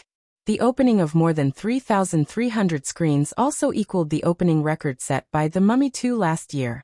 With Titanic having just set an unprecedented box office record, the entire film industry was not sure if another box office monster would appear in Hollywood soon. Therefore, except for Sony Pictures, most of the film companies in Hollywood were anxiously watching the box office data of Godzilla. Even if Godzilla only showed half of the box office potential of Titanic, the other films that followed would also be affected to varying degrees. Godzilla also seemed to live up to expectations. The midnight box office on the day of its opening was a huge $6.25 million. One had to know that Jurassic Park, which broke the midnight box office record a few years ago, only grossed $4.59 million at that time. However, perhaps it was true that the higher you stand, the harder you fall. After the midnight opening, on Friday, the major newspapers in North America poured a bucket of cold water on this blockbuster. It's spectacular, it's really spectacular. It seems that special effects blockbusters are not omnipotent. Early in the morning, in a mansion on the top of Beverly Hills, Elizabeth was obviously a little excited as she flipped through the facts sent by Fox's distribution department. However, there was a hint of jealousy in her tone. Although they had the convenience of an alliance with Firefly, and also owned shares in the Australian branch of Digital Domain, which allowed them to use the best special effects production resources in the industry, Fox did not release any special effects blockbusters this year. Other than Star Wars Episode 7, which was basically not involved in the production, Fox's other special effects film projects were in the early stages of preparation. Eric took the breakfast from Julia and turned on the laptop on the table. He glanced at Elizabeth and joked, "What era is this? You're still using such an old-fashioned way of communication. Come, let me introduce you to Yahoo's corporate email system." Why Elizabeth rolled her eyes at Eric and said, "The price is so expensive. When I submitted the budget, it was almost rejected by the board of directors. If I had known, I would have used AOL." Why Elizabeth suddenly remembered that AOL was also a company invested in by Firefly, so she said, "Microsoft's corporate email system might be good too." Julia went to the kitchen and brought her and Why Elizabeth's breakfast over. She sat down at the table and asked, "Liz, what did you just say? Is it the movie review of Godzilla?" Why Elizabeth was interested again and said, "Yeah, let me read it for you. This is a portion of the movie reviews that the company just compiled this morning."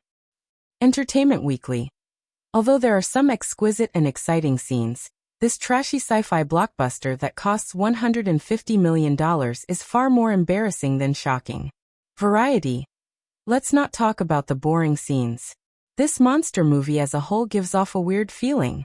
The director obviously didn't capture the soul of the story. Also, Roger Ebert also wrote a review in the Chicago Sun. "You have to use your brain to accept such a movie, but my brain repeatedly insisted on using logic in its unwelcome parts. Haha, Roger is probably in the public relations department." However, although the film review sounds mild, the sarcasm is really embarrassing. This Arizona Daily Star is merciless. Unbearably dull and uninteresting. It's hard to imagine how anyone would like such a pile of excrement. TSK. I wonder if Sony had offended this film critic. Why is he scolding them so harshly?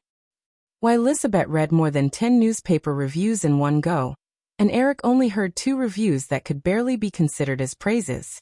All the major Hollywood movie companies were paying attention to the box office performance of Godzilla. Eric opened his email and saw that Firefly had also sent some reviews and data analysis of Godzilla. According to the review results of dozens of mainstream newspapers in the United States on Friday, Godzilla had just been released, and the movie's overall score had been pulled down to 3 points, which was not worth watching at all. Although the midnight box office of Godzilla reached $6.25 million, Firefly's distribution department predicted that under the influence of this ultra-low reputation, the box office of Godzilla might not exceed $80 million in the first week, and it would not meet Sony's expectations of breaking $100 million in the first week. Julia listened to why Elizabeth read out a string of reviews and said with some disbelief, "A production cost of $150 million. It can't be that bad, right? Future Waterworld spent $175 million on it, but it still got a lot of bad reviews. However, Godzilla seems to be even worse. I remember that Future Waterworld had an overall score of 4 points." Why Elizabeth said as she flipped through the stack of faxes in her hand and said, "Godzilla's overall score is now only 3 points, and it's estimated that in a few days, it will only be left with 1 or 2 points. This is so bad that it's ridiculous. Eric, could it be that you're behind this?" Eric closed the analysis file of Godzilla and opened the email of last week's box office statistics. He asked with a smile, "Have you forgotten your surname? Can't you tell if I'm behind this?" Who knows what tricks you're playing behind my back, but I'm suddenly a little curious about such a lousy blockbuster. Why don't we go watch it together tonight?"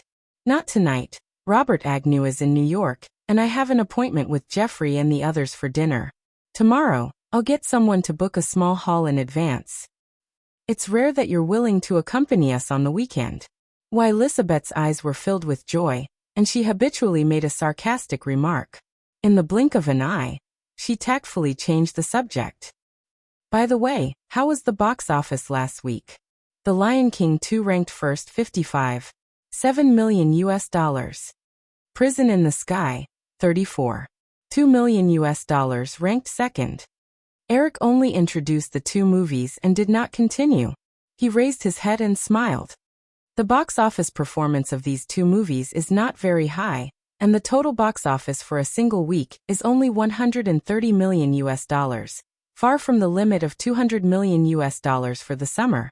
So if you had listened to me and placed Ice Age a week before The Lion King 2, the box office performance of Ice Age would have been very good under the stimulation of 2 different animation movies. I don't want to be used as cannon fodder by you. Ice Age is Blue Sky Studios' first movie, and it would be a huge blow if it failed. Why didn't you put Finding Nemo before The Lion King 2? I'm leaving a way out for Paramount. We can't be too much of a bully, right? Ice Age is different. The cost is only $59 million. The investment is not high, and there is not much pressure to make a profit.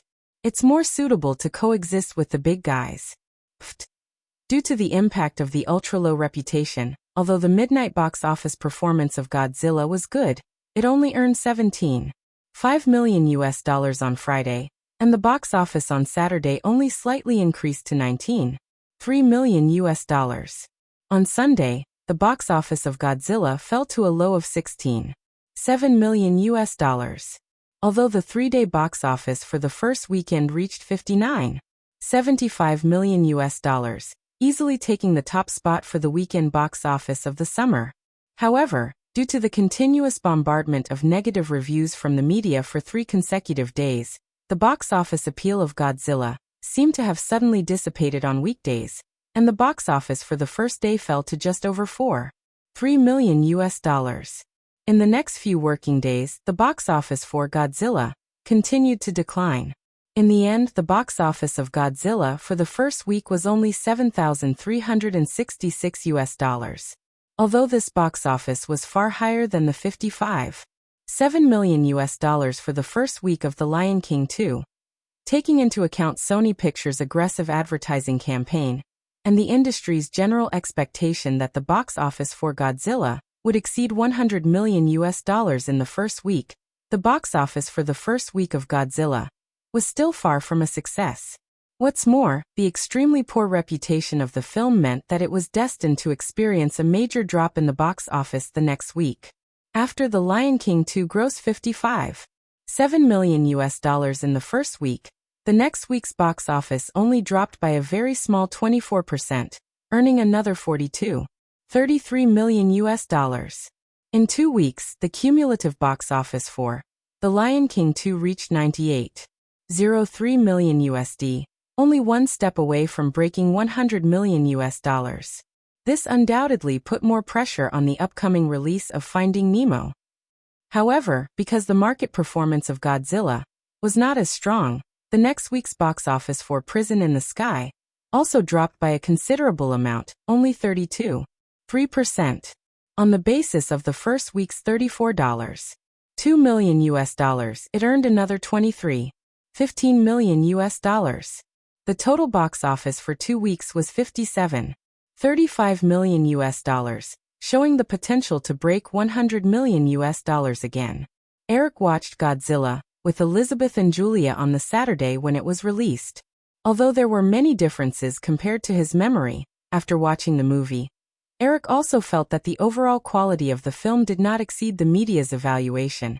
Even if he did not complain about the weak T-Rex-style Godzilla image, anyone who had seen Roland Emmerich's works would know that this director was very good at, or rather, liked to use a multi-story narrative structure.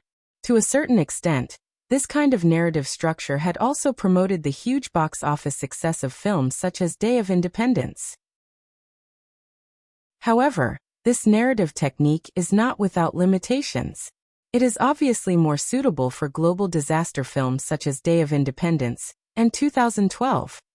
By showing the different reactions of people in different social classes and different areas in the face of a devastating disaster, it creates a tense atmosphere before the disaster. However, a monster movie like Godzilla is obviously not suitable for continuing to use this multi-narrative story structure. A monster came and went on a rampage in Manhattan, New York, but the camera kept cutting away, dragging in a bunch of unnecessary characters. In the end, the focus of the story was completely lost, causing the entire plot to be extremely messy and without a clue. In this case, any audience would lose their patience after waiting for a long and boring time. At the end of the movie, the supposedly powerful Godzilla was easily destroyed by a few missiles. The audience, who had been suppressed by the chaotic and boring plot for 2 hours, could not feel any sense of relief. It would be strange if they did not curse in the end. Other than North America, the most important overseas market for Godzilla was Japan. The film was met with even stronger cold reception and criticism. Because the film was far below expectations, and the producers had completely subverted the image of Godzilla. The Japanese fans basically boycotted the film. Sony Pictures originally predicted that the box office of Godzilla in Japan would be comparable to the box office of North America. But in fact, in the same week as North America, the box office of Godzilla in Japan was less than $8 million, which was only 1/7 of the box office of North America. After the film was released, the person in charge of Toho Corporation, who owned the copyright of Godzilla, said that he would consider taking back the production authorization of Godzilla that Sony owned. If necessary, he would even resort to legal means.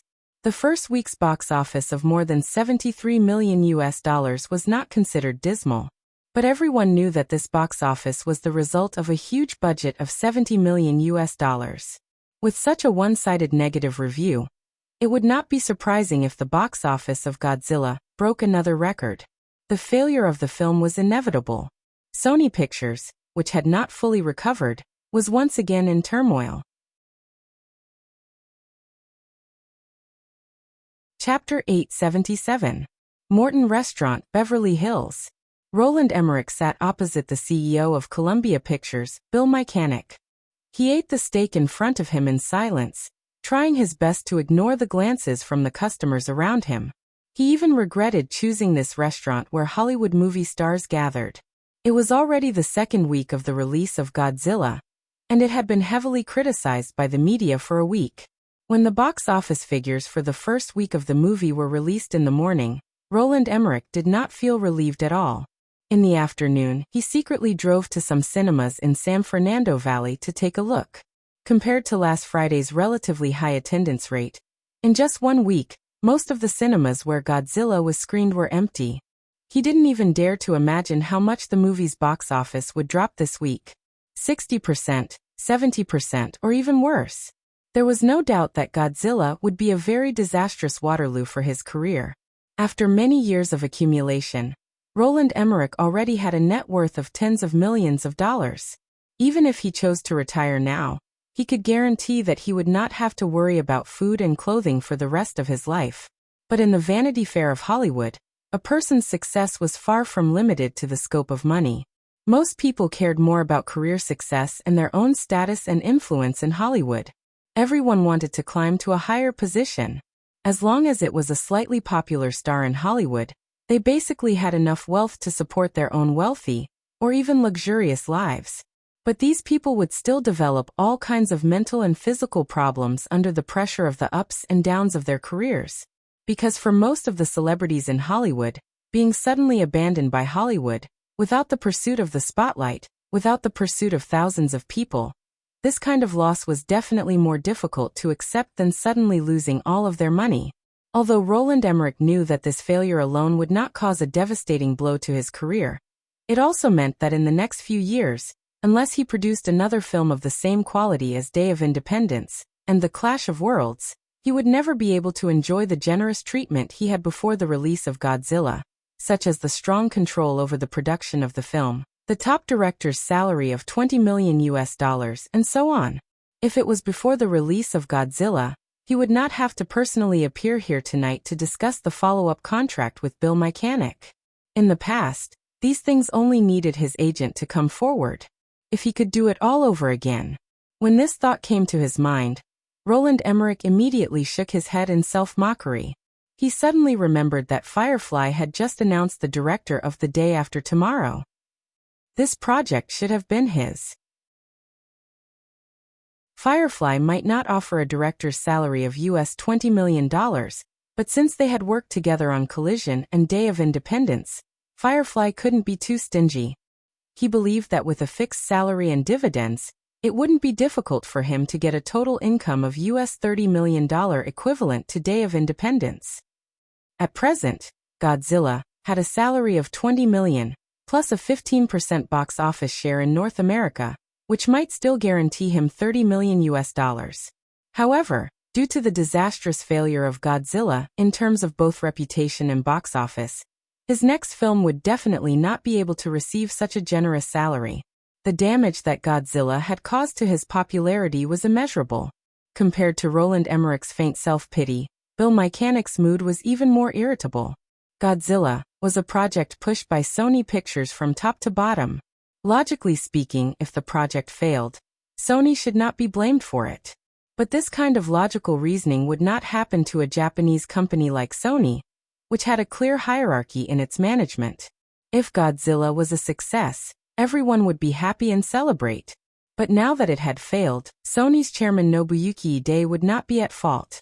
The CEO of Sony's American branch, Howard Stringer, would also not take the blame. Only Bill Mechanic, the person in charge of the movie business, could take the blame. Luckily, everyone in Sony knew what was going on. Although Bill Mechanic was the scapegoat, there would not be any substantial punishment. This was the only thing that made him feel better.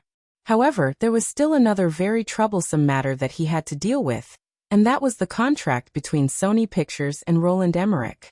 Sony signed a 3-film contract with Roland Emmerich because of the confidence of the company's management. Of course, Godzilla will not be able to make the next 2 sequels. But the contract between Sony and Roland Emmerich will not be voided. During the signing of the contract, both parties had discussed the solution if the sequels could not be made. The result of the discussion was that if the sequels to Godzilla could not be made, Roland Emmerich would have the right to choose any 2 films from Sony's other projects to direct.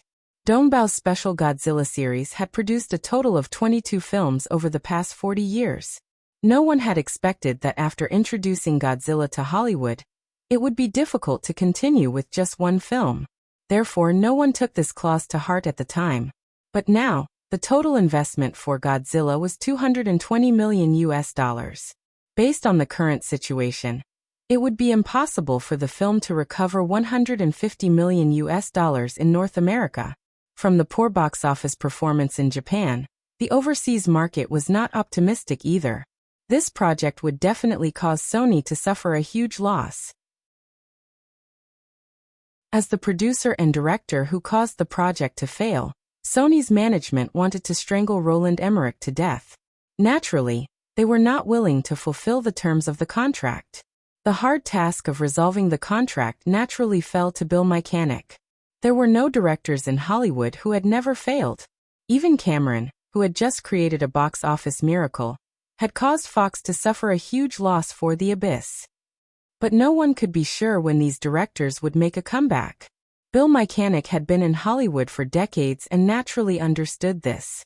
That was why he did not want to fall out with Roland Emmerich. When dinner was coming to an end, Bill Mechanic, who had been preparing his speech, finally talked about the main topic. Roland, I remember that Firefly has at least 5 disaster films.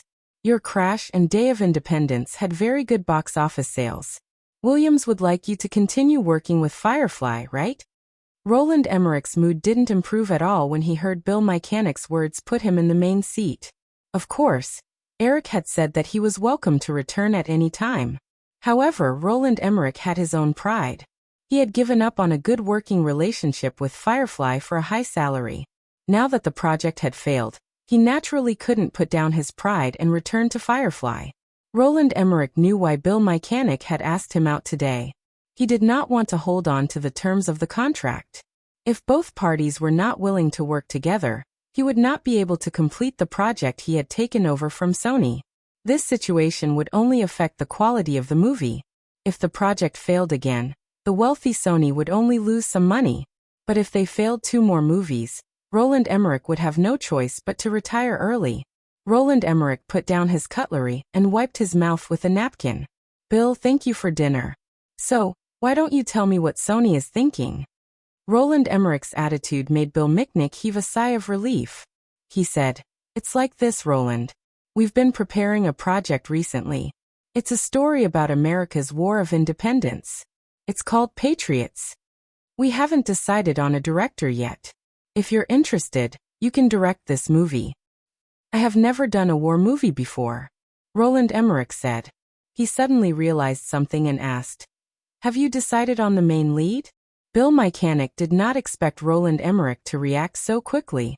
He paused for a while and said, We are still in contact. There are 2 suitable candidates, Mel Gibson and Kevin Costner.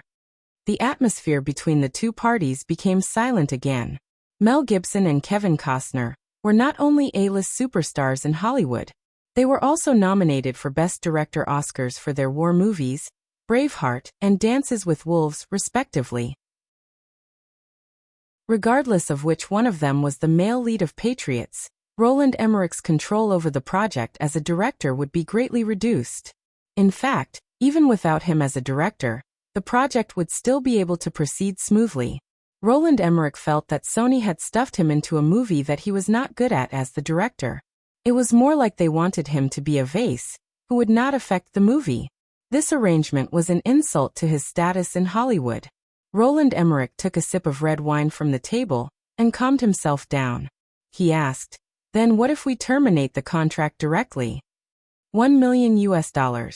Bill Mechanic had obviously considered this possibility. However, when he said this perfunctory amount of compensation, he felt a little embarrassed. He added, "This is the highest amount I can make the decision for you. If you want, I can talk to Howard. Maybe we can increase it a little." How much could he increase it by? Roland Emmerich thought about it and felt a little conflicted. The solution given by Sony was very clear. He would be the director of Patriots. The film would have either Mel Gibson or Kevin Costner to back it up. The quality of the film and the box office would be guaranteed. Once the film was completed, both parties would be able to take advantage of the situation to get rid of the subsidiary clause.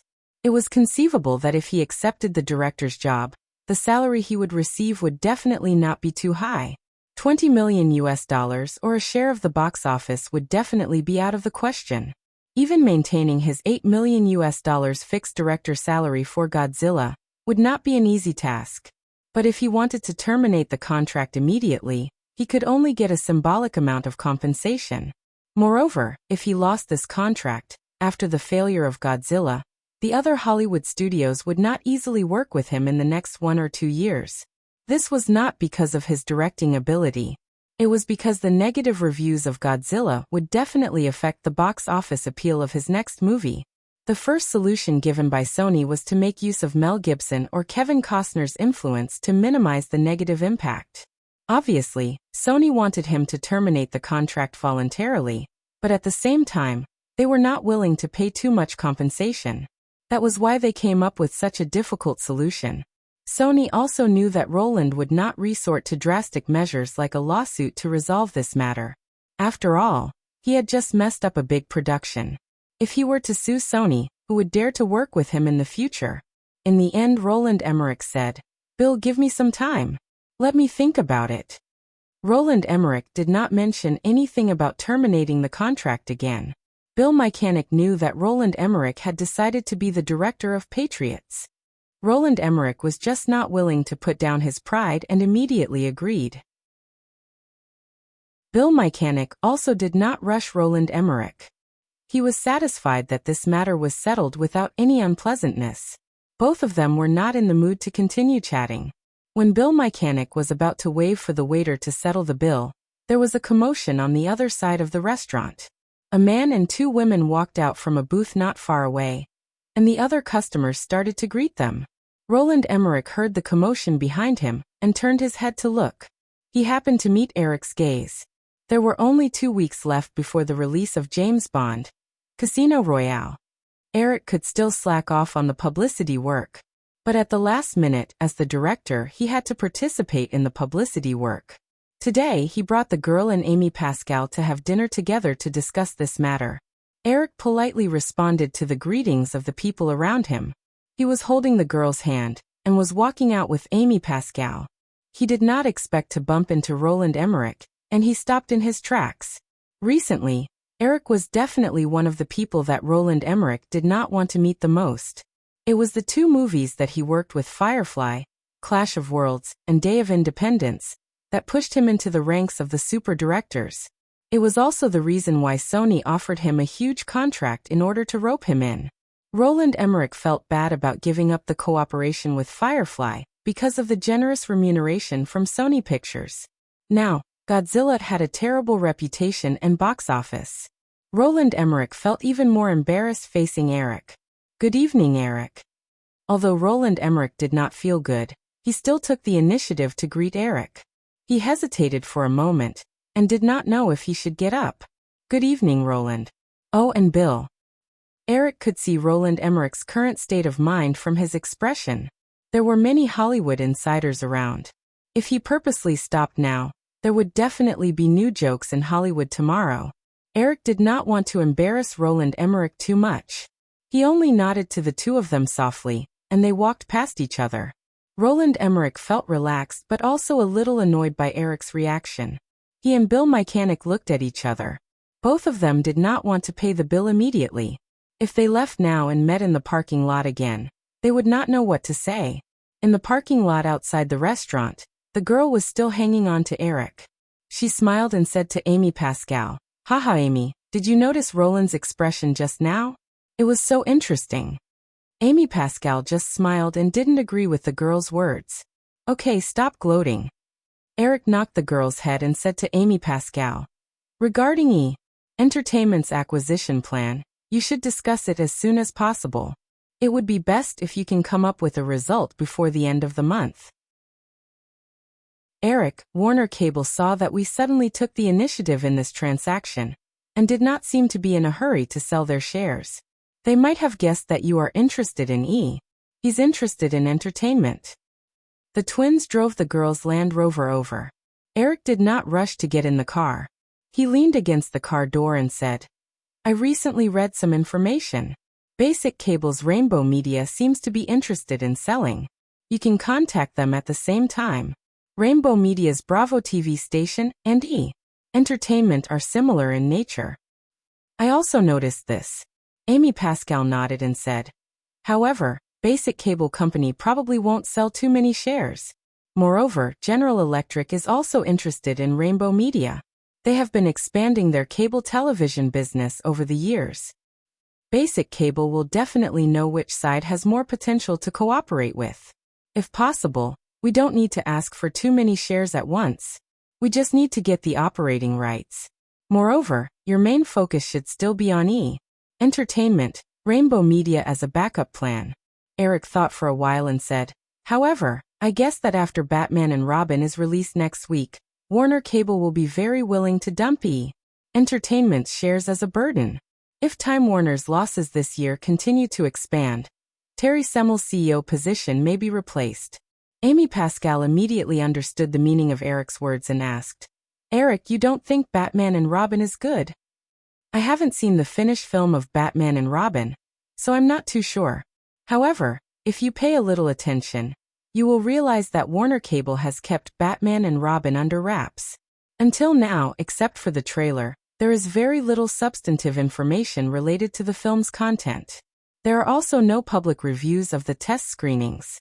Amy Pascal combed through the information in her mind and found that this was indeed the case. Warner Cable may have sealed the film's content before its release to maintain the film's mystery. However, there was another possibility, which was that they did not have confidence in the film's quality. They were worried that word of mouth would leak in advance and affect the film's box office. Chapter 878. Eric actually didn't care about Batman and Robin at all. Ever since Warner released the official TV trailer 3 months ago, Eric knew that the movie would go down the same path as before. In the short 1.5-minute trailer, neither the new Batman, George Clooney, nor Arnold Schwarzenegger, who played Mr. Freeze, moved Eric at all. Some of the lines also gave off a feeling that they were completely out of sync with the scene. The movie made people feel like they were watching a colorful and crude stage play. Eric was most concerned about Finding Nemo now. It was the movie he valued the most this summer. His expectations for this movie were even higher than James Bond, Casino Royale, which he personally directed.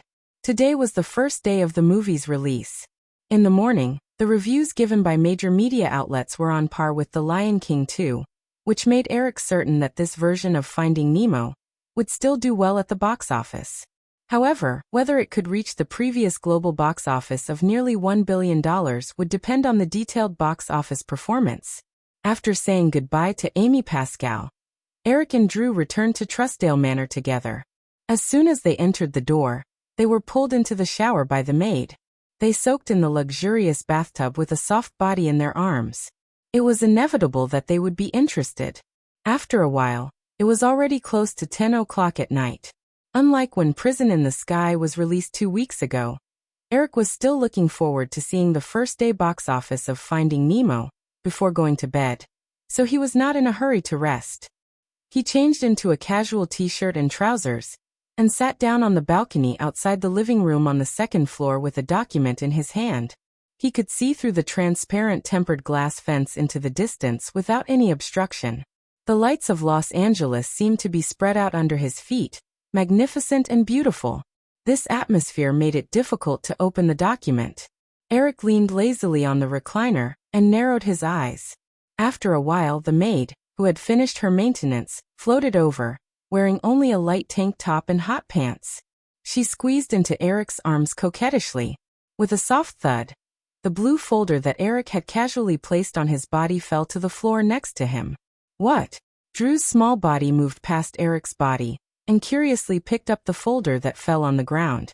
Just by looking at the cover, he recognized that it was the proposal for the reality show about the Hollywood girls. Although she didn't understand why Eric would find an unfamiliar woman to produce this reality show proposal, she didn't doubt Eric's judgment in her heart.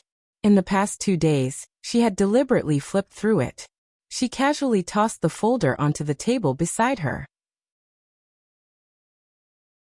Just as she was about to stick it onto Eric's body again, she suddenly remembered something and said, "By the way, Eric, the set of photos from last time is done." The girl got up and was about to call for her when she remembered that she had sent the twins to rest. So, she jumped up and ran out of the balcony barefoot. In the blink of an eye, she floated back with 2 thick photo albums in her hands. "Hey, this one is mine, and this one is Kate's. It's really cool. Kate told me a few days ago that she wanted to publish her photos in a magazine." Eric got up slightly and opened the girl's photo album. He asked, "Don't tell me you want to publish it in a magazine too?" "No, I only want to show it to you," the girl said. Then she smiled and said, "It's the weekend tomorrow. Do you want me to ask them to come over again? You go have fun by yourself. I won't go crazy with you." Eric shook his head and pointed to the folder that the girl had just thrown on the table. He said, "This matter has been delayed for a week. I happen to have time tomorrow, so I'll meet with the other party first." "Oh, then I'll come too." "Well, let them come here tomorrow. After all, this is also an MGM matter." Eric nodded and said, "Okay.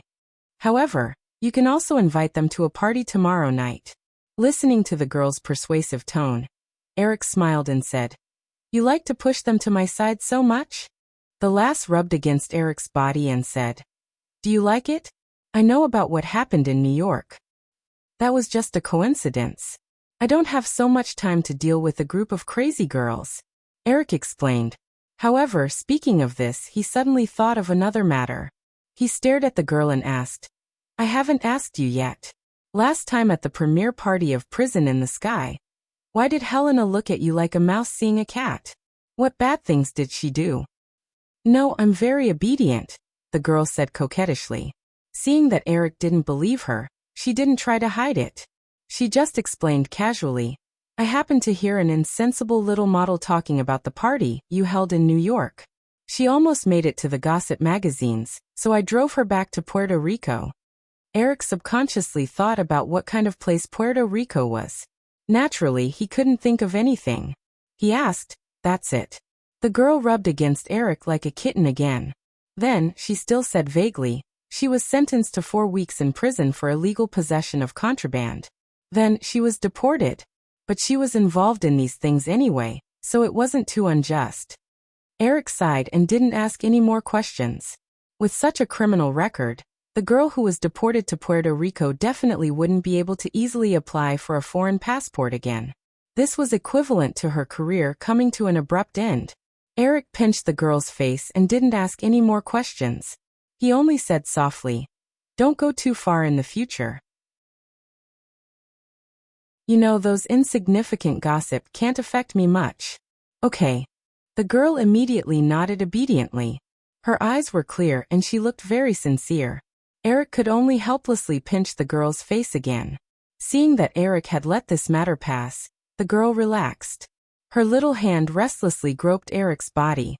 She said, "Eric, I rented a Boeing business jet. It's bigger than the Bombardier and Gulfstream models. It can fly from the West Coast all the way to London. We can take this plane to the premiere of Casino Royale. A few days ago, Drew made a trip to London because of the release of Casino Royale. Since Firefly and MGM's corporate jets did not have the ability to fly across the ocean, the girl decided to save some money and took a passenger flight. In the end, according to the girl, she was so exhausted that she felt uncomfortable going back and forth. After returning to Los Angeles, she was exhausted for a few days.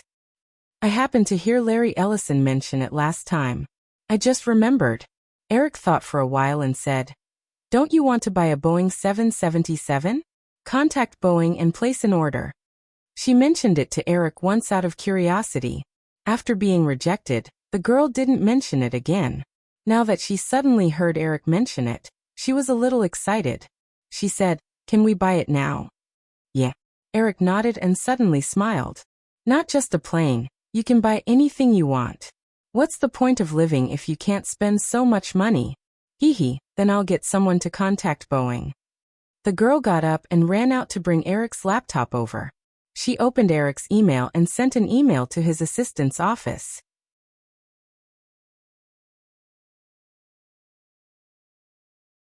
Chapter 879. Eric's assistant office was responsible for almost all aspects of his work and life. It was even a bit like a butler team. The girl sent the email at this time, as if she was very familiar with it. Obviously, this was not the first time she had done this. Drew also knew what Eric was waiting for. After sending the email, she patiently huddled in his arms and whispered to him. It was past 12 o'clock in the morning when the laptop that was always open sounded a new email notification. Eric got up and opened the email. He smiled and picked up the girl, who was already in a daze, and walked to the bedroom. If it was a lively party, the girl would have no problem staying up all night. However, in this quiet environment, the girl began to feel listless early on. Feeling Eric's gentle movements, the girl snuggled into Eric's body and curled up comfortably like a kitten. She mumbled in a daze, "Eric, Boeing, how much?" Eric smiled and replied in a pampering tone, "Enough for you to buy a plane." Early the next morning, all the major newspapers in North America were buzzing with activity. This was because the Friday box office rankings in North America were all news points. Almost all the mainstream newspapers listed the Friday box office rankings prominently on the front page. Finding Nemo, US $20. 21 million-inch Chrono Contact, US $6. 86 million-inch The Lion King 2, US $6. 22 million-inch Godzilla, US $5. 95 million-inch Crisis in the Sky, US $3. 08 million. Even those who weren't sensitive to the box office figures could easily understand what was going on just by glancing at the various headlines in the major newspapers. Finding Nemo beats The Lion King 2 on the first day. Chrono Contact starts at US $6. 86 million, Paramount's sniping strategy fails. Godzilla drops 66% year-over-year. Amblin Pictures is dissatisfied with Paramount's investment in Chrono Contact. Cracks appear in the cooperation between the two sides. Summer animated films shine brightly. Live-action blockbusters that have been released have all failed. Batman and Robin and James Bond, Casino Royale, may follow in their footsteps. In this series of news reports, the new issue of The Hollywood Reporter gave a more detailed analysis article. First of all, I have to mention Titanic again. As of last week, the global box office of this legendary film with a total investment of US $265 million has reached US $2.33 billion, and the film has officially closed in North America with US $602.98 million. The amazing box office figures will directly bring $860 million of global box office revenue to Firefly Group. After deducting the costs, Firefly Group's net profit will be close to $600 million. Other than that, the sales of more than 70 kinds of related products for Titanic have also exceeded $850 million. The North American acoustic album of Titanic sold 5.6 million copies in its first 10 weeks of release. Interestingly, This figure only included physical album sales.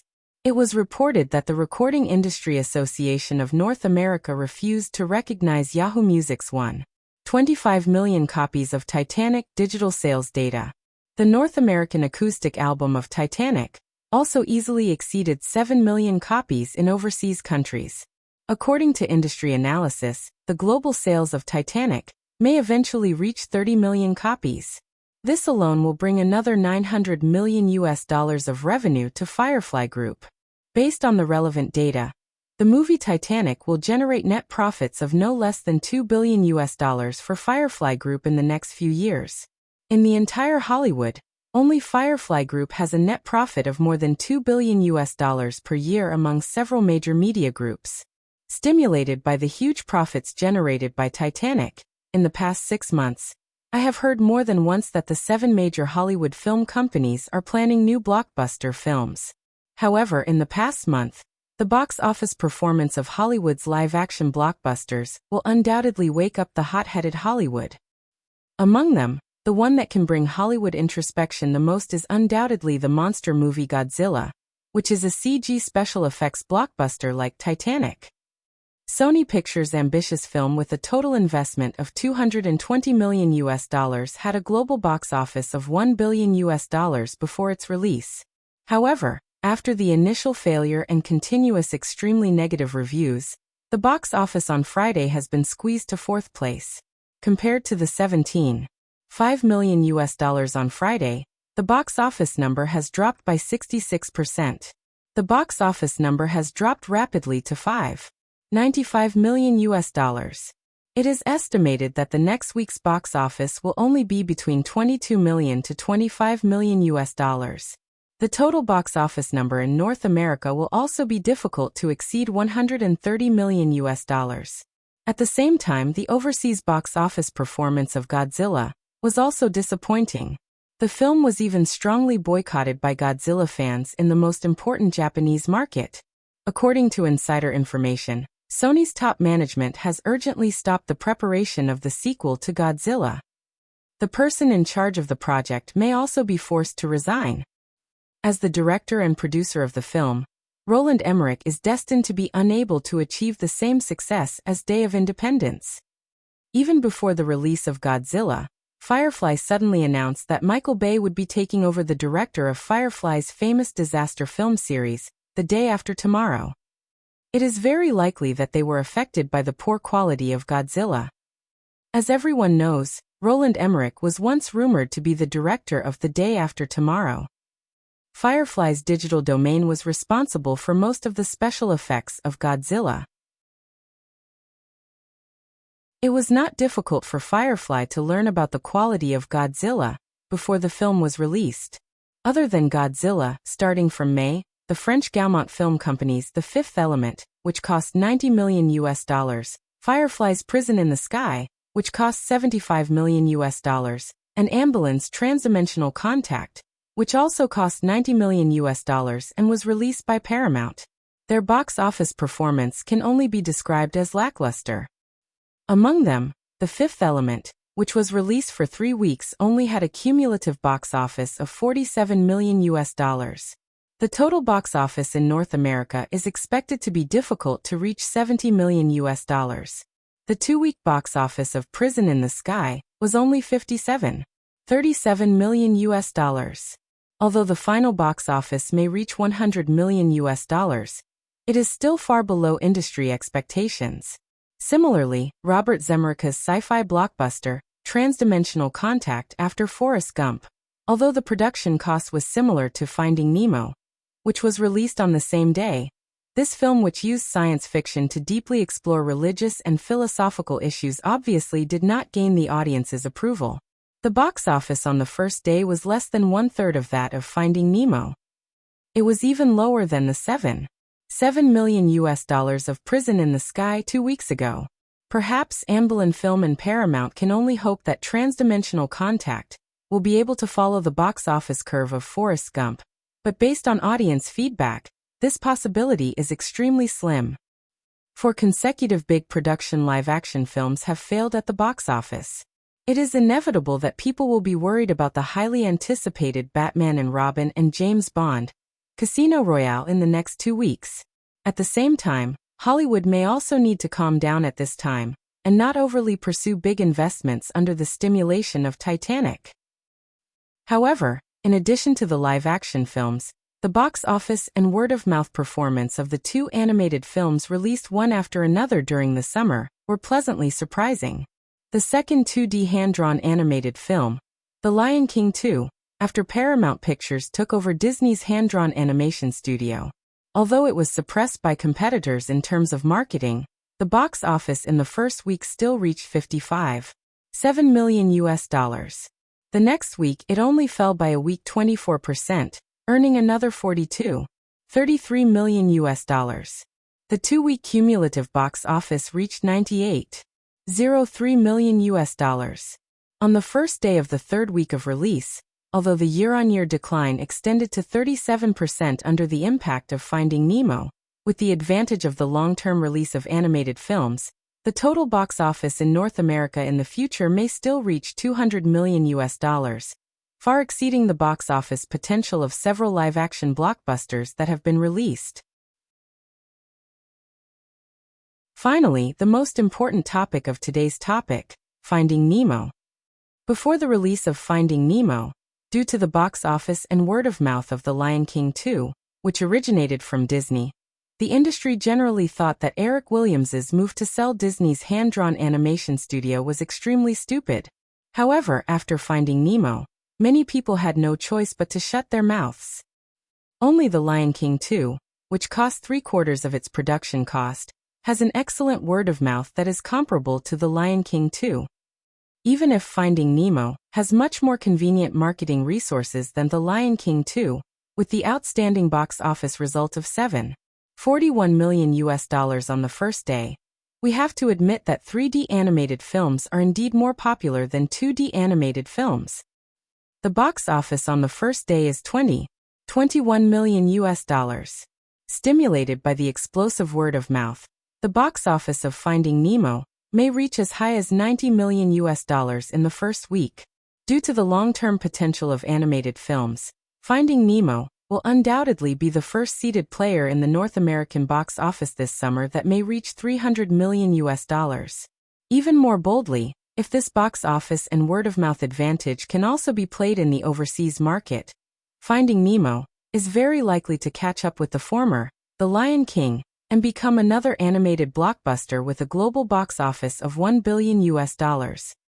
With the peripheral profitability of animated films far surpassing that of live-action films, the success of a new set of cartoon images will bring continuous revenue to Firefly's surrounding stores, game parks, and other industries. Here, the author even began to look forward to Ice Age, which will be released on July 4th. This is the first 3D animated film produced by Blue Sky Studios jointly funded by Firefly and Fox. Although the cost is only $59 million, based on the author's impression of this animated trailer, Ice Age is likely to be another surprise in the summer.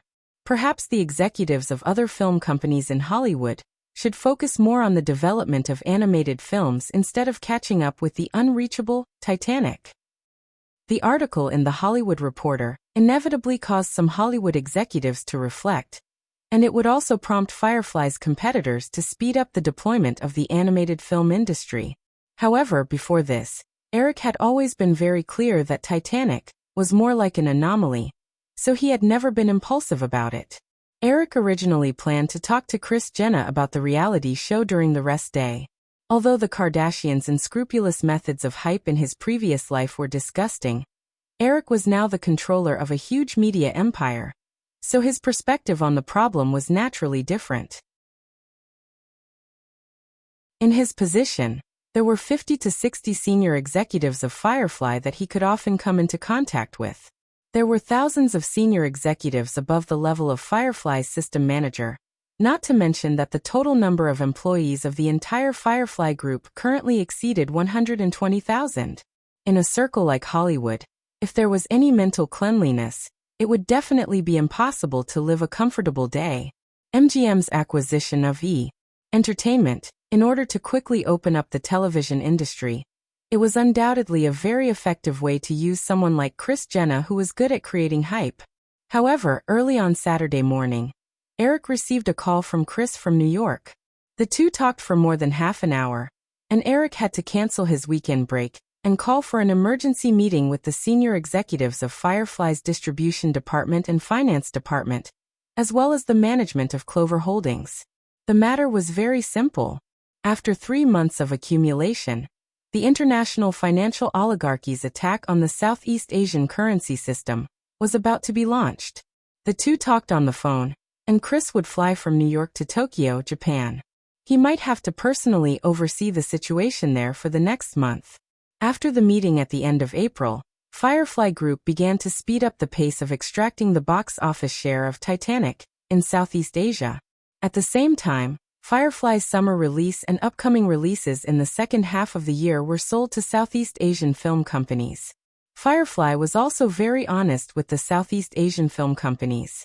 The company was worried that the economic situation in Southeast Asia in the second half of the year would cause serious exchange rate losses, so they wanted to cash out early. Thai baht had just experienced an attack from international currency speculators in March, and the Southeast Asian film companies also understood Firefly's concerns. However, most of the film companies in Southeast Asia generally did not realize the seriousness of the matter. Logically speaking, even if the local currency depreciated by 10% or even 20%, for these companies whose business scope was limited to the local area, the impact of currency depreciation would not be too big. Stimulated by the box office of Titanic, the Southeast Asian film companies were very welcoming of Firefly's move to sell the distribution rights, so they all offered a price to buy the distribution rights. Since the beginning of May, through some financial means, Firefly had recovered the box office share of Titanic, which was equivalent to $50 million from Southeast Asia. The box office share in Japan had also begun to be settled. At the same time, after Firefly sold the Southeast Asian distribution rights for Prison in the Sky, Finding Nemo 2, and Jurassic Park 3, in the second half of the year, Firefly recovered another $75 million in cash. If it were not for the lack of appetite of these film companies, Eric actually wanted to sell the distribution rights for the entire next year. Of course, this was only a thought. Although $75 million was not a huge sum of money for Firefly, for the Southeast Asian box office market, which was only half of Japan's, this was the highest profit Firefly could squeeze out in a short period of time. Although the finance department of the group calculated that because of this aggressive selling strategy, if there was no economic crisis in Southeast Asia, Firefly could lose $10 million to $20 million. Eric knew that if they did not do this, when the economic crisis in Southeast Asia broke out, Firefly's losses would be far greater. When that happened, the currency in Southeast Asia would depreciate to half, and the box office that could be converted to $10 million would be converted to $5 million. If the Southeast Asian economy was devastated, the film industry would definitely be severely impacted. Although there was a view in the industry that the more depressed the economy, the more prosperous the entertainment industry would be. However, if the economy collapsed, Eric did not believe that people would still be in the mood to watch movies. Otherwise, Hong Kong films would not have completely declined after the economic crisis in Southeast Asia. Over the weekend, Eric checked the state of fund recovery in Southeast Asian countries. At the same time, he began to mobilize funds to prepare for Shamrock Holdings' next step of acquiring more technology stocks. The North American stock market was a very open global financial market. The violent economic shock in Southeast Asia would inevitably affect the Nasdaq index that had been soaring. In the next few months, with the outbreak of the economic crisis in Southeast Asia, the originally high Nasdaq index would definitely have a temporary decline. This was undoubtedly the best time for Shamrock Holdings to invest. While Eric was busy with these matters, on Saturday, the box office of Finding Nemo, which was already eye-catching at the beginning of the week, soared by 38% again, reaching $28.01 million. Although the box office on Sunday fell, the box office remained at a high of $22.03 million. In the first 3 days of the first weekend, The cumulative box office of Finding Nemo had reached an astonishing $25 million US. This kind of strong box office explosion was amazing. A film critic from the Los Angeles Times even joked that Finding Nemo was reaping the box office of others for a week in one day. In fact, this was indeed the case in reality. This summer's two movies, The Fifth Element and Transdimensional Contact, which had a production cost of $90 million US like Finding Nemo, only had a 3-week box office of more than $47 million US. The latter was released at the same time as Finding Nemo and had a 3-day box office of only $58 million US. Although the box office in the first week might be close to $30 million US, even with a conservative 30% weekly decline, Transdimensional Contact could only recover $65 million US in 3 weeks. It was still incomparable to the 3-day box office of Finding Nemo. At the same time, Finding Nemo was also more popular than Pixar's previous films such as Toy Story and Bug Crisis in some overseas countries where it was released at the same time. In the United Kingdom alone, the box office of Finding Nemo in the first weekend was $13.5 million US. Before this, Pixar's best overseas box office performance, Toy Story 2, only grossed $6.1 million US in the first 3 days in the United Kingdom. When this series of statistics was released, Hollywood and the North American entertainment media realized that they had been paying attention to the wrong person from the beginning. The most dazzling box office star of this summer was not The Lion King 2, Godzilla, or the upcoming Batman and Robin and 007, Casino Royale. It was Finding Nemo, which was not eye-catching before its release and was sandwiched between the two blockbusters, Godzilla and Batman and Robin. It was once considered cannon fodder.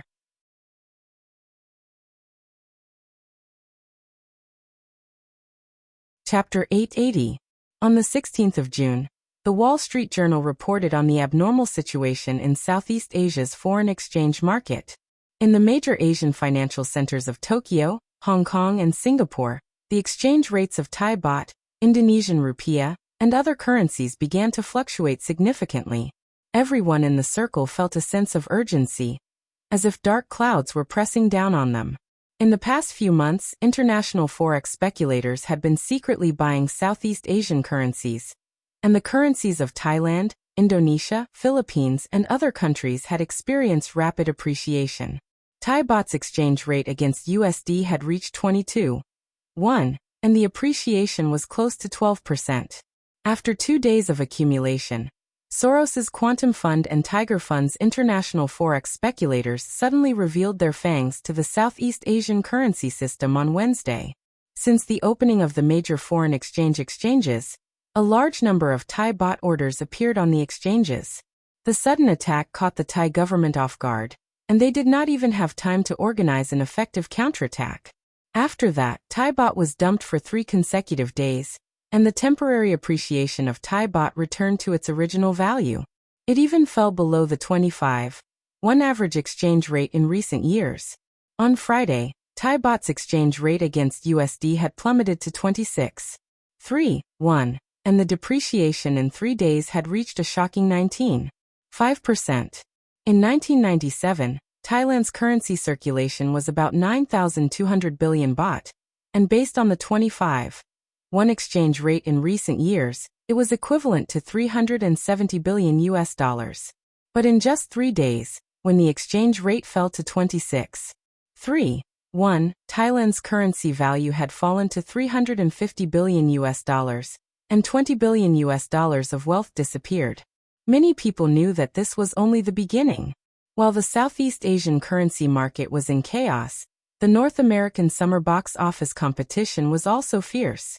After earning $25 million US on the first weekend, the box office for Finding Nemo did not slow down at all. It continued to earn between $6 million US to $7 million US every day. In the end, the box office for Finding Nemo reached $97.45 million US. Not only was it more than $66 million US higher than the new movie Transdimensional Contact, it was almost the same as the total box office for the first 2 weeks of the same genre, The Lion King 2. Affected by Finding Nemo, the second-ranked movie Transdimensional Contact only earned $31.29 million in its first week. Following that, The Lion King 2's final drop expanded to 36%, earning only $27.09 million in the third week, with a total box office of $125 million, ranking third. The one with the worst box office performance this week was undoubtedly Godzilla, which was in fourth place. Due to the one-sided negative reviews and the strong impact of Finding Nemo, Godzilla's box office fell by nearly a terrifying 68% in the second week. The box office was only a pitiful $23.57 million. The total box office for 2 weeks was $97.23 million, which was even less than the box office of Finding Nemo in the first week. The dismal box office performance of Godzilla not only made Sony's ambition of $1 billion in the global box office a joke, even the media was too lazy to comment on this lousy movie that was destined to be forgotten. Although Firefly Pictures' Prison in the Sky was ranked fifth, due to the unsatisfactory performance of the two live-action blockbusters Godzilla and Transdimensional Contact, Prison in the Sky still maintained a good 34% drop in the third week, earning another $15.28 million. The cumulative box office rose steadily to $72.65 million. Although it was still difficult to predict whether the North American box office could exceed $100 million, Prison in the Sky performed quite well compared to The Fifth Element, Godzilla, and Transdimensional Contact. What's more, Prison in the Sky cost $75 million, which was the lowest among the live-action blockbusters, so there was not much pressure to recoup the cost. With the release of the previous week's box office data, Batman and Robin, which had been tightly suppressed by Warner Brothers, was finally released in more than 2,900 theaters in North America on Friday, June 20th. The quality of the movie did not disappoint many media and film critics' speculations. The word lousy was not even enough to describe it. A review in the Wall Street Journal could roughly express the thoughts of the majority of film critics. In the entire movie, the images of the protagonists such as George Clooney, Uma Thurman, and Arnold Schwarzenegger are undoubtedly very similar to the comic book characters. But as for the story, the movie lines, the characters' acting skills, and other things, I really can't think of any comments. As a superhero character that had been a bestseller in North America for decades, Batman could be said to have the largest fan base in North America. However, with the frequent changes in the entire series and the decline in the quality of the movie, the patience of Batman fans seem to have finally been exhausted. Although the movie still won the one-day box office with $16.11 million on the first day, Batman and Robin was kicked off the top spot by Finding Nemo on the second day of release. Batman and Robin even set a record for the first Saturday box office drop in the summer. According to the usual box office pattern, for most movies, the box office on Saturday would be higher than the box office on Friday in the first week of release. Even Godzilla, which had also received a lot of bad reviews 2 weeks ago, had a box office on Saturday that was about $2 million higher than the box office on Friday. However, after Batman and Robin grossed $16.11 million on the first day, the box office fell to $15.09 million on the second day. After Finding Nemo was temporarily suppressed by Batman and Robin on Friday with $14.3 million, the box office on the second day bounced back to $17.5 million. The industry expected Finding Nemo to maintain a box office of more than $60 million in the next week. Its box office performance was even better than the first week of many blockbuster movies. In comparison, the box office of Batman and Robin was only expected to be $55 million in the first week. Based on the production cost of this comic book movie of $125 million, because the overseas box office appeal of the Batman series was not even as good as Godzilla, Warner had to recover at least $80 million in the first week to break even with the box office. But now, it seemed that this hope was obviously very slim. The failure of Batman and Robin made many people completely lose confidence in the summer live-action blockbuster. MGM's James Bond Casino Royale, which was going to be released next week, was naturally the first to bear the brunt. Some entertainment media were even gloating as they waited for the first box office failure of Eric's directorial career. Eric had no time to care about these comments in the media. The official outbreak of the economic crisis in Southeast Asia did not only affect Firefly Group's entertainment business in Southeast Asia, but also the entire Firefly Group. Nokia, Qualcomm, and LTD all had a lot of business in Southeast Asia. Nokia and LTD's main product factories were also located in Thailand, the Philippines, and other countries. Yahoo, Cisco, and other companies had also invested heavily in Southeast Asia in recent years. Once the currencies in Southeast Asia completely collapsed, the local businesses of these companies would be severely impacted. Eric had always liked to be a hands-off boss. Usually, Chris would help him take care of some of the things that he should have done. But this time, Chris went to Tokyo in person, so a lot of things fell to Eric. After all, with a lot of memories of the economic crisis in Southeast Asia in his previous life, Eric was happy to intervene and use his memories to make a more reasonable layout of the businesses of several companies. After being busy with various documents and conference calls for a whole week, Eric returned to Los Angeles from Qualcomm's headquarters in San Diego on Saturday afternoon. Only then did he have a short break and turn his mind to Hollywood again. Kris Jenner's mood for more than half a month could only be described as ups and downs. At the beginning of the month, her daughter, who went to Los Angeles for the summer, suddenly called her home in New York, claiming that she got an opportunity from Eric Williams to supervise a reality show. Kris Jenner's first reaction was naturally that her daughter was joking with her. It was a joke to connect their family with a big shot like Eric Williams. After her daughter repeatedly told her everything that happened that day in detail, and told her the phone number left by Eric, Kris Jenner dialed the number suspiciously. Although she immediately got confirmation from Eric Williams's assistant office, Kris Jenner was still stunned for more than half an hour, and then she was ecstatic. Kris Jenner had always been a woman who yearned for Hollywood fame and fortune. When she married Robert Kardashian, it was because he had his own record company and had a very wide network in the circle of TV, music, and sports celebrities. When Robert Kardashian sold his record company and turned to do an unrelated juice business, Kris Jenner quickly parted ways with him. A month after the divorce, she quickly married TV sports celebrity Bruce Jenner. However, although Bruce Jenner was a famous sports star in the 70s, his influence had long been reduced since his retirement. Now he could only occasionally attend some TV shows or serve as a commentator on sports channels.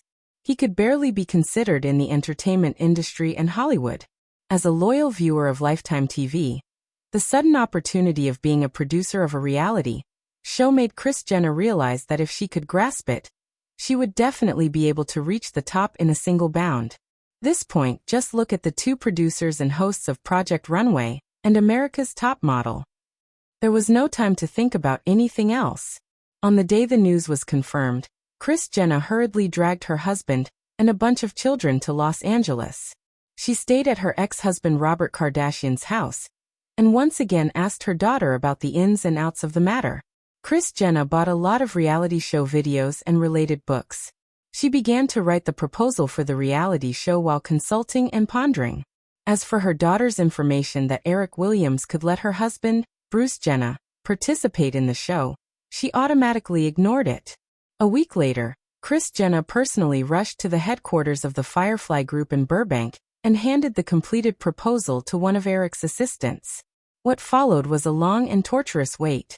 In order to avoid the disgust of Eric's assistant, Kris Jenner only dared to call once every 3 days to ask for news.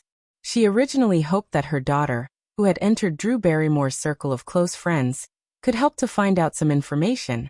But then she found out that because her daughter's companion, the girl from the Hilton family, had inadvertently offended someone, both of them were kicked out of the circle. As for her husband and ex-husband, after asking, she found out that the two men who could barely be considered celebrities in Los Angeles were so far away from the core circle of Hollywood. Their social circle did not have any useful contacts at all. Although the Sharp Corner Manor was located in a prominent location in Malibu, Kris Jenner did not have the courage to take the initiative to go there, so she could only continue to wait. At the end of the second week, news came from Firefly that Eric would take the time to meet her. Before she could be happy, the meeting was temporarily cancelled, and then there was no news for a whole week.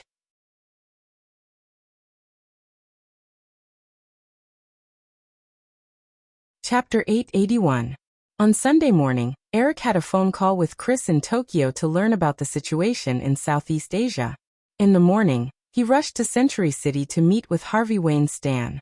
After handing over FFM to Weinstein to operate, FFM's headquarters was set up near the Fox Century City set.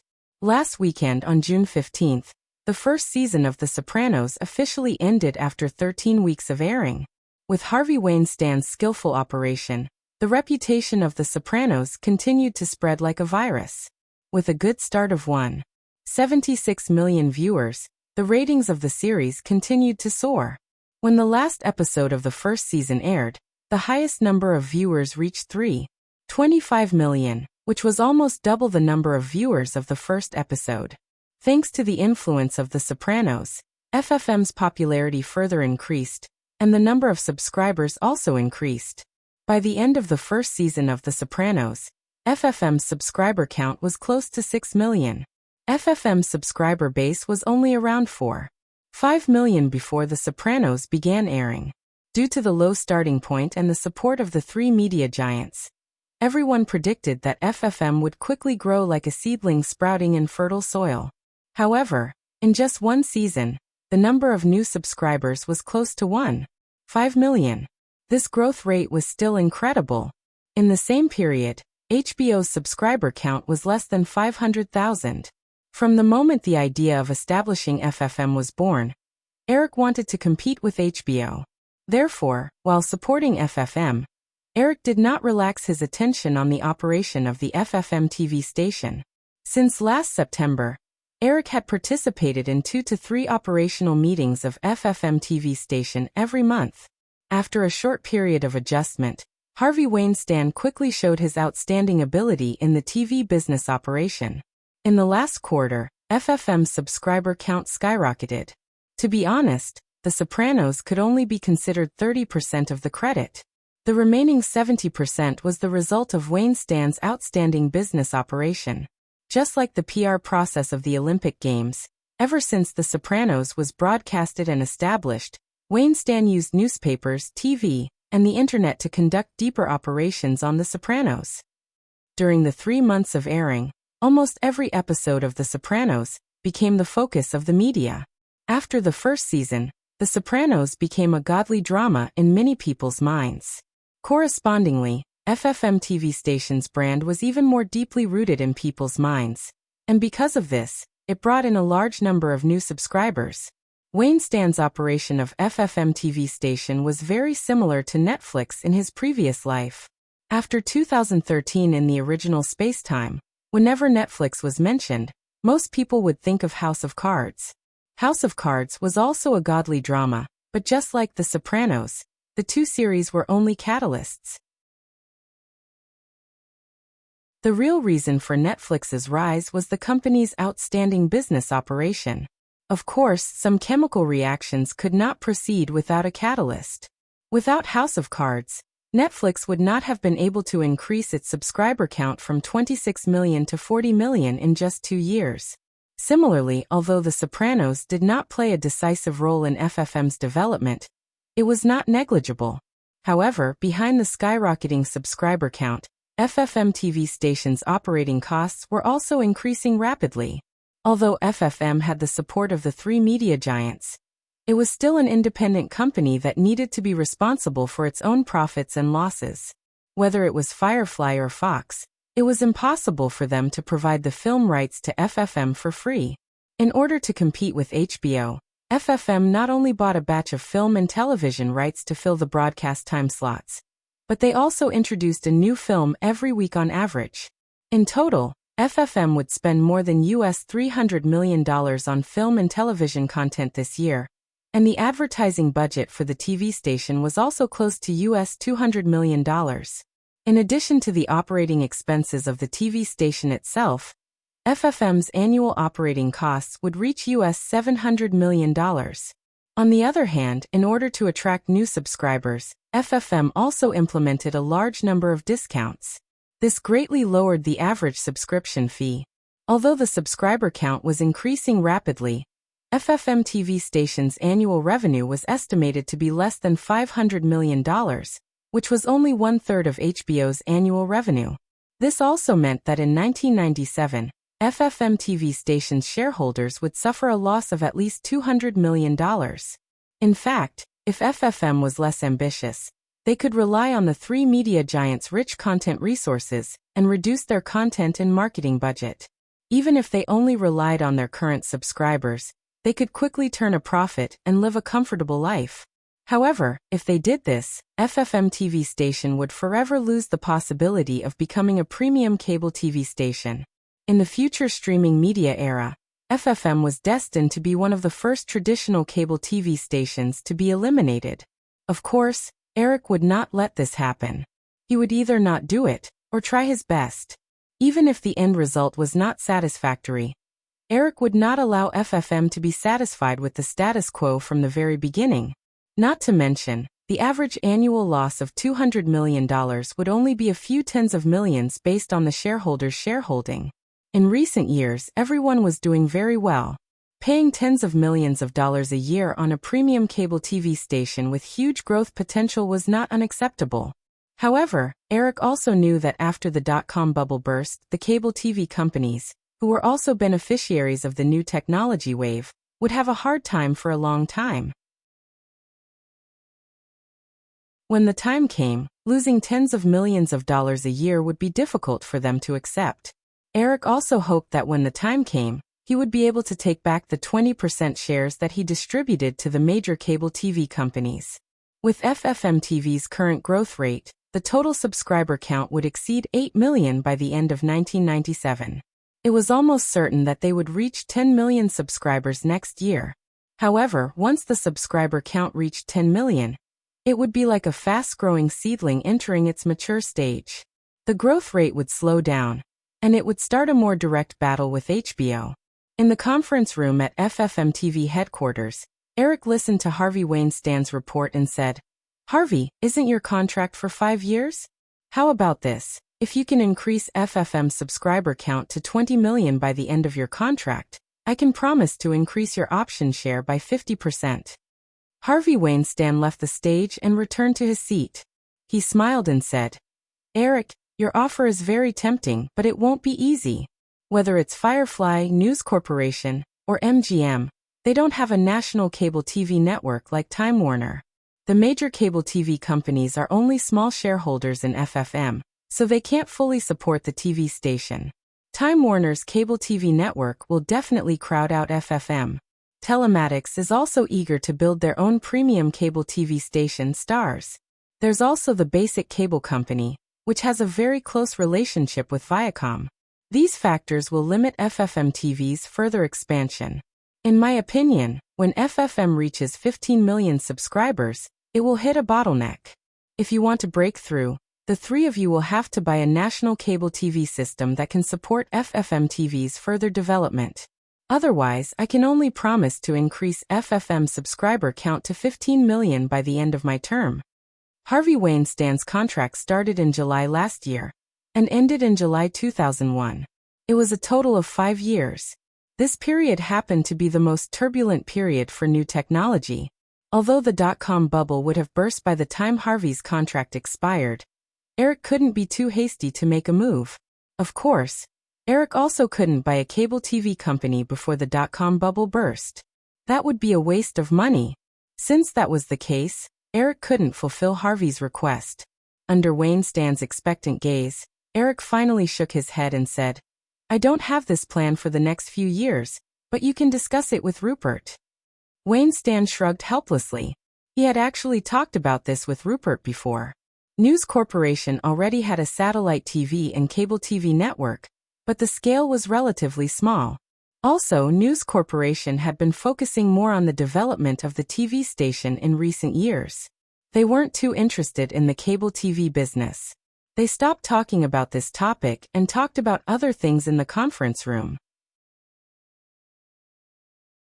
It was close to noon when the meeting finally ended.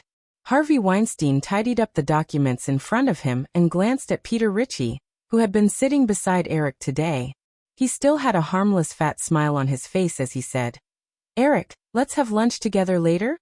Eric smiled and said, "Of course, even if you didn't mention it, I would still ask you to buy me lunch." Other than attending the FFM operations meeting, Eric had another purpose in coming here today. He wanted to formally introduce his assistant, Peter Ritchie, to Harvey Weinstein. Actually, Eric had already talked to Wayne Stan about this at the beginning of the year, and he was already prepared. When he first established FFM, Eric didn't intervene too much in personnel matters. Now he was just inserting a manager, so it wasn't a big deal. In a restaurant near Century City, most of the management of FFM TV station had already left. There were only 4 people sitting in the room: Eric, Peter Ritchie, Wayne Stan, and FFM's vice president and head of production department, Brad Gray. As for Harvey's brother, Bob Stan, he was still focusing all of his energy on Mike Mira, and was not working at FFM. Eric didn't approve of FFM's acquisition of Wayne Stan's former assistant, Brad Gray's production company. However, Weinstein eventually brought him into the company to be in charge of the program production department, and bought Brad Gray's production company for US $5 million. This deal didn't involve a lot of money.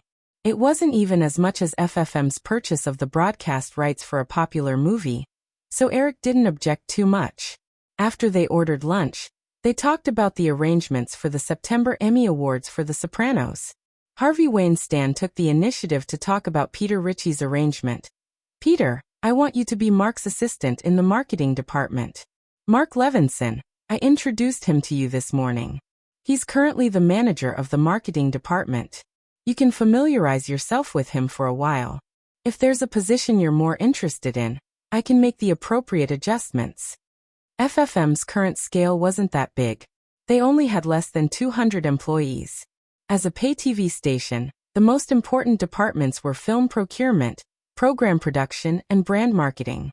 In the future, when FFM's self-produced content became richer, they might even add a copyright operation department. Other departments like finance and human resources were also important, but they wouldn't have much impact on FFM's development. In recent years, due to FFM's rapid expansion, the company's brand marketing department became even more important. If Peter could join this department, he would have more room for development in the future. Although Eric had already discussed it with him, Peter Ritchie was still a little excited when Wayne Stan officially mentioned it. Deputy Manager of the Marketing Department. One level higher would be FFM's Vice President. Although Peter Ritchie had a lot of glory by Eric's side, this was the starting point of his career. After a brief moment of excitement, Peter Ritchie quickly nodded. "Thank you, Harvey. I'll do my best." Wayne Stan's smile didn't change. He looked at Eric and said, "So, when do you plan to start? I'll arrange it in advance." Peter Ritchie also looked at Eric. Eric put down the cutlery in his hand and smiled. "Next month. I'm going to the UK soon, so I won't be able to make a change. Of course, Peter, when you come back from the UK, you can apply for a month's leave.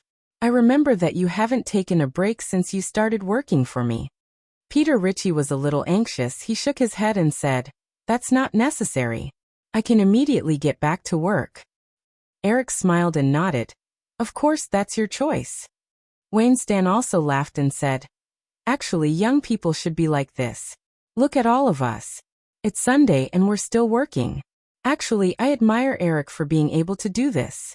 If I had as much money as you, I'd be hiding on a private island enjoying life." Eric shrugged and also laughed. "Okay, it seems that my style doesn't fit in your eyes." They chatted and laughed. After lunch, Wayne Stan asked again, "Eric, the first 3 episodes of Prison have been completed. Do you want to watch it together in the afternoon?" "I have something to do in the afternoon. It's been 2 weeks." Eric shook his head and said, "How about this? Get someone to send a sample to the Sharp Corner Manor. I'll take some time to watch it." "No problem." Wayne Stan nodded and gave Eric a heads up. "But Eric, I don't think this series is too good. At least, it's definitely not comparable to Machida Family." "That's natural. Any production company's work has its ups and downs. I've never expected all of FFM's films to be like Machida Family.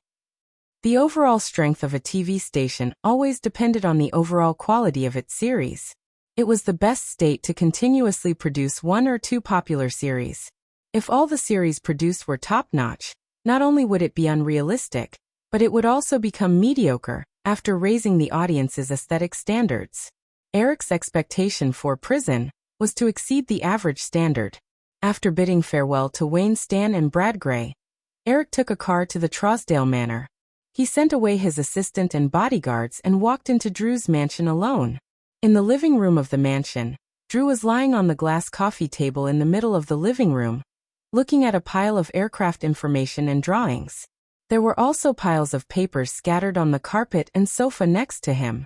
The twins knelt on both sides of the coffee table and quietly advised the girl. Seeing Eric come in, the girl immediately waved a drawing in her hand. With a tone that was obviously more excited than annoyed, she said, "Eric, it's so messy. I didn't expect it to be so troublesome to buy a plane." Eric walked over and casually sat down on the carpet next to the girl. He took the drawing in her hand and looked at it. He said to Natasha next to him, "There will be guests later. Clean up the surroundings." "Yes, master." The two girls answered and quietly got up to tidy up. When he focused on the drawing in his hand, the girl's little head had already moved closer. "Eric, I suddenly don't want to buy a 777. "Oh, the Boeing 777 has 2 engines. I heard that the 4 engines of the 747 are safer. That's why the presidential plane is the 747. Eric smiled and said, "If you're worried about this, then there's no way to take a plane." "Hee, I'm afraid of death. Then I'll buy a 747. Eric smiled and followed the girl's idea. In fact, he also read a lot of aircraft information recently. The reason why the 747 used a 4-engine design was mainly because of the lack of power of the aircraft engine at that time. Since the Boeing 757, due to the advancement of aviation materials and engine design, the Boeing company began to commonly use a twin-engine design. As for the reason that 4 engines were safer than 2 engines, this statement did make some sense. But in fact, during the flight process, even if all the engines of the plane suddenly failed, it would not directly fall from the sky. Instead, it would continue to glide. As long as it was done properly, it could still land safely. What's more, in the case of 2 engines failing at the same time, the probability of a plane being struck by lightning was hundreds or thousands of times lower.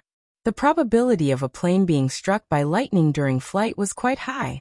As for the failure of a single engine, it would not have much of an impact on flight. In some cases, the pilot would even take the initiative to shut down one engine. But the 777 is bigger. I still want to build a party plane. Then 777 it is. Wow, your tone is too perfunctory. Be careful, I'll buy both. Eric continued to nod. That's fine too.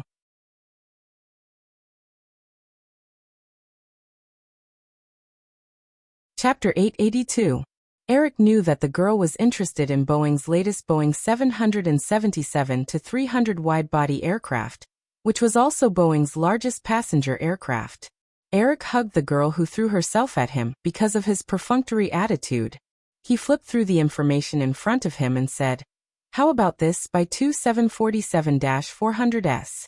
Although they're smaller than the 777-300, according to the capacity of 400 people, they'll definitely be enough for you to carry hundreds of people in the air after modification. Also, the 747-400 is Boeing's most mature aircraft model, and it has a 4-engine design. According to what you said, it is very safe." Drew never had any objections to Eric's decisions. He was just a little surprised. "You're really buying 2? Eric nodded and said, "Of course. You can't always think about yourself. Kevin and Xiaxia are growing up. They can't always stay in New York. Buying 2 makes it convenient for everyone." The girl raised her face and asked, "But Eric, what about you?" Eric reached out and hugged the girl's waist. He squeezed and said, "Even you are mine." "Hee," the girl giggled and said, "Even so, you must have your own aircraft." Then buy 3. Yes, you must buy 3. 3 is really not necessary. No one can fly every day. 2 is enough for everyone. Yes, maybe we can add 2 small business jets. They can also be used for domestic short-distance flights. Since he had decided to buy a private jet, Eric planned to let loose and be completely rich for once. In the next few years, whether it was the Firefly Group's own profits or the stock arbitrage taking advantage of the dot-com bubble, they would all bring him a large amount of cash. Even without these, Eric could easily pay for a few private jets if he sold some of the stocks he held in the major companies. According to the growth rate of the Firefly Group's companies in the past 6 months, Eric's net worth must have exceeded $100 billion. With his wealth accumulated to this extent, there was no need to save anything. After all, hundreds of millions of US dollars of expenditure would not have much effect on the further expansion of the Firefly Group. However, as Eric spoke, he thought of another problem. If he were to purchase 4 private jets at once and still use the airline's hosting method, not only would the cost be higher, but it would also be inconvenient to use. Eric instructed the twins to bring over a map. On the other side of Beverly Hills, Chrissy Jenna's family was about to rush to Trussdale Manor to meet Eric Williams. They were almost in a state of chaos. Originally, Robert Kardashian had some complaints about his ex-wife bringing her family to live in his house. However, when he heard that she had received an invitation from Arima Williams, he did not say anything. He was just a little envious of her inexplicable good luck. The eldest daughter, Kourtney Kardashian, looked at her mother tidying her younger sister's hair and the latest Chanel dress she was wearing. She even felt that she was adopted. She could not help but say sourly, "Why not Sharp Corner Manor? Maybe when you get to Trussdale Manor, you'll realize that all this is just a joke. How could Eric Williams like a country bumpkin like Kim?" Kris Jenner slapped her eldest daughter's hand that was trying to make trouble and said, "Shut up. I think I heard Kendall crying. Let's go and see." Kourtney Kardashian pointed to her third sister, Kourtney Kardashian, and said, "You go." Kourtney Kardashian did not move. She looked at her stepfather behind her. Bruce Jenner smiled helplessly and turned to walk out.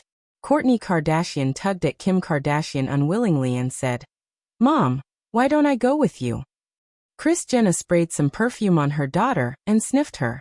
She nodded in satisfaction and said to Kourtney Kardashian, "Don't make trouble. It's a big deal. However, I'll try to invite Williams. If he agrees, you'll be able to see him soon." Kourtney Kardashian pursed her lips and said, "As if he'll agree." Kim Kardashian got up and proudly turned around in front of the full-length mirror.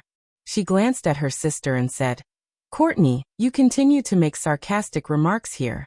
If Mom doesn't get the contract, we'll definitely have to go back to New York. Do you want to go back to New York?" "I don't care. You're the one who wants to stay in Los Angeles, right?" "Of course, I've had enough of those girls on the Upper East Side." Kim Kardashian adjusted the straps of her long dress and said confidently, "However, they'll definitely treat me differently in the future." If it weren't for Paris, you wouldn't have seen Eric Williams. If it weren't for her being so insensible, I wouldn't have been kicked out so quickly. All right, stop arguing. Kris Jenner looked at her watch. It would take about 20 minutes to get from Robert Kardashian's house to the Trussdale Manor. They had agreed to meet at 2 o'clock. Although it was 1:20 now, she still decided to set off early. She sternly glanced at her other children and said, "All of you stay at home obediently. Also, take good care of Kendall and Kelly." "Got it, Mom." Kourtney and the others reluctantly responded. They looked enviously at their mother leaving with Kim and their stepfather.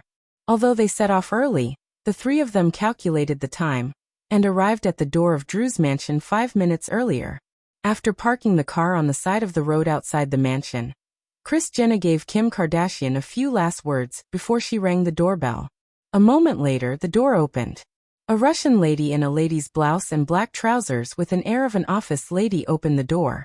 She looked at Kris Jenner and the other 2 and said, "Ms. Jenner, please come with me. The master is waiting for you." Kris Jenner and the other 2 were stunned when they heard the address in Natasha's words. They only reacted when they saw the lady turn her body to the side. They quickly stepped through the door and followed the twins to the mansion. Looking at Natasha's tall and slender figure and beautiful face, Kris Jenna couldn't help but turn around and take a look at her daughter. When they walked into the living room, Kris Jenna and the other two immediately noticed Eric and Drew standing at a long table in the corner of the living room. They were pointing at something on the table. Eric naturally saw the three of them coming in. He just pointed at the sofa and motioned for them to sit first. Kris Jenna and the other two did not dare to expect Eric to treat them too warmly. They sat down on the sofa and watched another Russian lady serve them coffee. Kris Jenna could not help but look at her daughter again. Kim Kardashian already felt inferior in front of Natasha and her sister. When she saw her mother looking at her with obvious contrast in her eyes, she was very dissatisfied. She thought to herself, "Aren't you the one who gave birth to me?" At the long table, Eric nodded to the three of them and turned his attention to the map in front of him. He pointed at Long Island in New York and the San Fernando Valley in the north of Los Angeles and said, "Here and here, we can build airports in these two places and set up specialized aviation management companies. In this way, not only the 4 planes in our plan, but all the private planes in the entire Firefly system can take off and land conveniently on the east and west coasts. I will contact them in the next few days. I think Chris Katzenberg and the others will definitely be interested in buying private planes.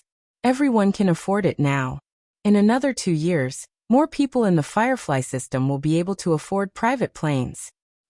Hee, according to what you said, maybe Firefly will have more private planes than many airlines in the future.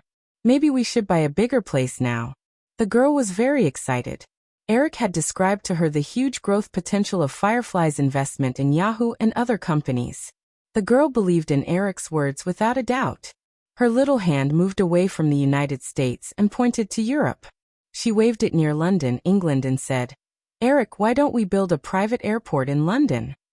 Eric shook his head and smiled. "It's enough to build an airport on the east and west coasts. There's no need to build one in England now.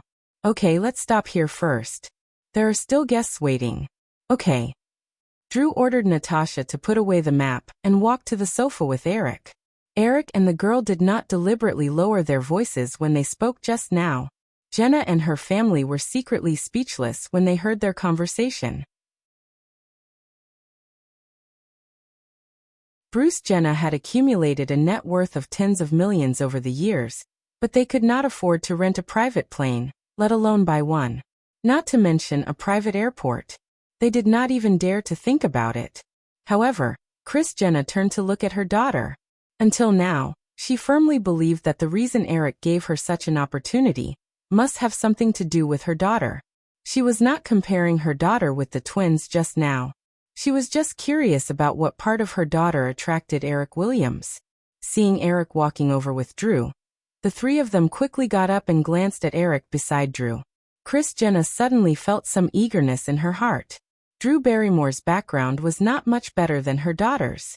If her daughter could hook up with Eric Williams, then private planes and private airports would definitely not be too far away from them. If she could enjoy such a luxurious life in this life, even if she had to sacrifice all her daughters, it would be worth it. Some thoughts ran through her mind. She noticed that Eric was approaching and reaching out his hand to her husband with a smile. Kris Jenna quickly pulled herself together. "Hello, Mr. Jenna. I'm glad you took the time to come over."